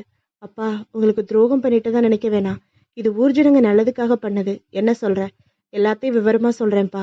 முதல்ல மாட்டு தொழுவத்துல கட்டி போட்டிருக்கிற 4 பேரையும் விடுதலை பண்ணணும். அவங்கள கூட்டியாங்க என்றார் நாட்டாமை. புல்வரா தாக்குதலில் இருந்து விடுபட்டு 4 வெளியே வந்தார்கள். ஐயா, இந்த எலெக்ஷன்ல ஜெயிச்சது நான் இல்ல, சேவல் என்று ஆரம்பித்தான் வீராசாமி. சேவலா? விவரமா சொல்லுப்பா. திவ்யா போட்ட திட்டங்களை, அதாவது அந்த பிளாஷ்பேக்கை விவரமாக கூற ஆரம்பித்தான் வீராசாமி. போனில் தன் திட்டத்தை சொல்லிக் கொண்டிருந்தாள் திவ்யா. உங்க பரம்பரையோட நாட்டாம பதவி சேவல் சண்டையில தானே போச்சு? ஆமா. அதுக்கப்புறம் சேவல் சண்டை நடத்தக்கூடாதுன்னு கோழி சேவல் எல்லாத்தையும் நாட்டாம ஊருக்குள்ள தடை பண்ணிட்டாரு. முட்டைய கூட. ஆமா. ஜனங்க 4 தலைமுறையா முட்டை கூட சாப்பிடல. புரியுது. முட்டை சாப்பிடாம காஞ்சு போயிருக்காங்க. இதைத்தான் நாம பயன்படுத்திக்க போறோம். எப்படி? தேர்தலுக்கு 4 நாள் முன்னால இருந்து நீங்க தினமும் ரகசியமா எல்லார் வீட்டுக்கும் 20 முட்டை சப்ளை பண்ணணும். எதுக்கு? சமைச்சு சாப்பிட்றதுக்கு தான். முட்டை இல்லாம ஏங்கி போய் கிடக்குற ஜனங்க உன்னை ஆதரிக்க ஆரம்பிச்சிருவாங்க. சார், ரகசியமா எப்படி முட்டையை கொண்டு வர்றது? ஊருக்குள்ள வெளியாளுங்க நுழைய முடியாதே. தேர்தல் ஜீப் ஊர்ல சுத்துது இல்ல. ராத்திரி நேரத்துல இருட்டுல நீங்களும் அதே மாதிரி ஜீப் எடுத்துக்கிட்டு சுத்துனா நாட்டாமையால கண்டுபிடிக்க முடியாது. அந்த ஜீப்ல முட்டையை கொண்டு வர்றீங்க. ஓட்டுக்கு காசு கொடுத்த மாதிரி ஆயிடுமே. புரியுது. முட்டையை இலவசமா கொடுக்க வேணாம், காசு வாங்கிட்டே கொடுங்க. எவ்வளோ காசு கேட்டாலும் கொடுப்பாங்க. இது லஞ்சம் இல்ல, வியாபாரம். அதுக்கப்புறம் தினமும் இரவு முட்டைகள் வந்தன. வயிறு முட்டை சாப்பிட்ட மக்கள் வீராசாமிக்கு ஓட்டு போட்டு விட்டார்கள். அனைத்தையும் சொல்லி முடித்ததும் வீராசாமி மன்னிப்பு கேட்டான். மாமா, குறுக்கு வழியில போய் ஜெயிச்சிட்டேன்னு தப்பா நினைக்க வேணாம். தப்பா நினைக்கல. ஜனங்களுக்கு என்ன வேணுமோ அதை கொடுத்துருக்கீங்க. நீதான் தலைவன். ஆனா என் பொண்ணு கணக்கா கூட முட்டைக்காக ஓட்டு போட்டான்னு நினைக்கிறப்போ மனசுக்கு கஷ்டமா இருக்கு. அப்பா, இது முட்டைக்காக போட்ட ஓட்டு இல்ல, திவ்யாவுக்காக போட்ட ஓட்டு. அவ புருஷனை பிடிச்சு வச்சிருக்கீங்களே, அவரை விடுவிக்கிறதுக்காக போட்ட ஓட்டு. கல்யாணம் ஆகி 3 மாசம் கூட ஆகல. அவங்கள பிரிச்ச பாவம் உனக்கு வரக்கூடாதுன்னு தான் இவருக்கு ஓட்டு போட்டேன். முட்டை இல்லைனாலும் என் ஓட்டு அவருக்கு தான். இனிமே கோழிக்கும் முட்டைக்கும் ஊர்ல தடை இல்லை. எல்லாத்தையும் உள்ள விடுங்கப்பா என்றார் நாட்டாமை. ரிசல்ட் வந்த உடனேயே எல்லாத்தையும் ஊருக்குள்ள விட்டாச்சே என்றான் வீராசாமி. வினயை அழைத்தார் நாட்டாமை. தம்பி, நீ ஊருக்கு போகலாம். இனிமே நீ நாட்டாமை இல்லை, என்னோட மாப்பிள்ளை தான் நாட்டாமை. ஐயா, நாட்டாமைங்கிற பதவி வேற, பஞ்சாயத்து தலைவருங்கிற பதவி வேற. நான் வெறும் பஞ்சாயத்து தலைவர் தான், நீங்க தான் நாட்டாமை என்றான் வீராசாமி. எப்படி மாப்பிள்ள, எனக்கு தான் கால் விளங்காம போயிடுச்சே. எப்படி உட்கார்ந்து தீர்ப்பு சொல்லுவேன்? காலை சரி பண்ணிடலாம். ஒரு நல்ல டாக்டரை பார்த்தா சரி பண்ணலாம். நான் ஒரு டாக்டரை ஊருக்குள்ள அழைச்சிட்டு வர்றேன். கவர்மெண்ட்டுக்கு எழுதி போட்டு ஊர்ல ஒரு ஆரம்ப சுகாதார நிலையம் ஆரம்பிச்சிடலாம். ஊருக்குள்ள ஆரையும் விடமாட்டேன்னு சொல்லிக்கிட்டு இருக்கிறதுல யாருக்கு நஷ்டம்? ஊர் ஜனங்களுக்கு தானே. பண்ணுங்க மாப்பிள்ள. நான் ஒன்று சொல்லட்டுமா என்றான் வினய். சொல்லுங்க. கணக்கா, இந்த வயசுல இவ்வளோ பருமனா இருக்காங்கன்னா அதுக்கு தைராய்டு பிரச்சனை ஒரு காரணமா இருக்கலாம். டெஸ்ட் எடுத்து மருந்து சாப்பிட்டா சரியாக வாய்ப்பு இருக்கு. அப்படியா தம்பி? ரொம்ப சந்தோஷம். என் கனகா ஆவாளா? ஆயிடுவா, கவலைப்பட வேணாம். வினயின் அம்மா மஞ்சுளா பேச ஆரம்பித்தாள். தனி குடுத்தனமே கூடாது, கூட்டு குடும்பம் தானே என் பையன் ஆசைப்பட்டான். என் மருமக திவ்யாவும் அதையே ஆசைப்பட்டா. அது மட்டும் நடக்காம போயிடுச்சு. இதுக்கு மேல காலம் கடத்த முடியாது. எல்லாரும் பெங்களூருக்கு போலாம். போய் திவ்யாவை கூட இருக்கலாம். நான் ரெடி, இப்பவே போலாம் என்றார் சிவராமன். வீட்டு வாசலில் ஏதோ ஆட்டோ நிற்கும் சத்தம் கேட்டது. அனைவரும் திரும்பி பார்த்தார்கள். திவ்யாவும் அவள் அம்மா கோமதியும் தான் இறங்கி கொண்டிருந்தார்கள். ஹே திவ்யா, நீ எப்படி இங்க? What a surprise. நாங்களே பெங்களூர் வரலாம்னு இருந்தோம். நீ ஏன் அனாவசியமா இங்க வந்த என்றான் அவள் கையை பற்றி கொண்டு வினய்.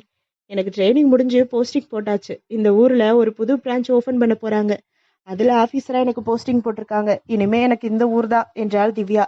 போச்சுடா, மறுபடியும் நீ ஒரு ஊரு நான் ஒரு ஊரா? எதுக்கு வேற வேற ஊரு? எல்லாரும் இந்த ஊர்லயே இருந்துடலாம். இந்த ஊருக்கு என்ன குறைச்சல்? அழகான பொல்யூஷன் இல்லாத கிராமம். இந்த ஊர்லயே கூட்டு குடும்பமா ஒரே வீட்டுல இருந்துட்டு போயிடலாம். என்ன சொல்றாங்க சம்பந்தியம்மா என்றார் மஞ்சுளா. அம்மா கனகா, அந்த வெத்தலை பெட்டி எடுத்துட்டு வாமா என்றார் நாட்டாமை. கனகா சிறிய வெள்ளிப்பெட்டி எடுத்து வந்தாள். அதிலிருந்து ஒரு சாவி எடுத்து சிவராமனிடம் நீட்டினார் நாட்டாமை. இது என் பண்ண வீட்டு சாவி, எல்லாரும் தங்கிக்கங்க. இனிமே அது உங்க வீடு, பெரிய வீடு, பின்னால மாட்டு தொழுவம் கூட இருக்கு. ஐயோ, அது மட்டும் வேணாம் என்றார் சம்பந்தி நரசிம்மன். இரவு அனைவரும் நிம்மதியாக படுத்து தூங்கினார்கள். வினைக்கு மட்டும் காலை 4 மணிக்கு லேசாக விழிப்பு வந்தது. புரண்டு படுக்கும் போது தூரத்திலிருந்து ஒரு சத்தம் கேட்டது. சேவல் கூவும் சத்தம். முற்றும். இதோட இந்த நாவல் முடியுது. அடுத்து ஒரு வீடியோ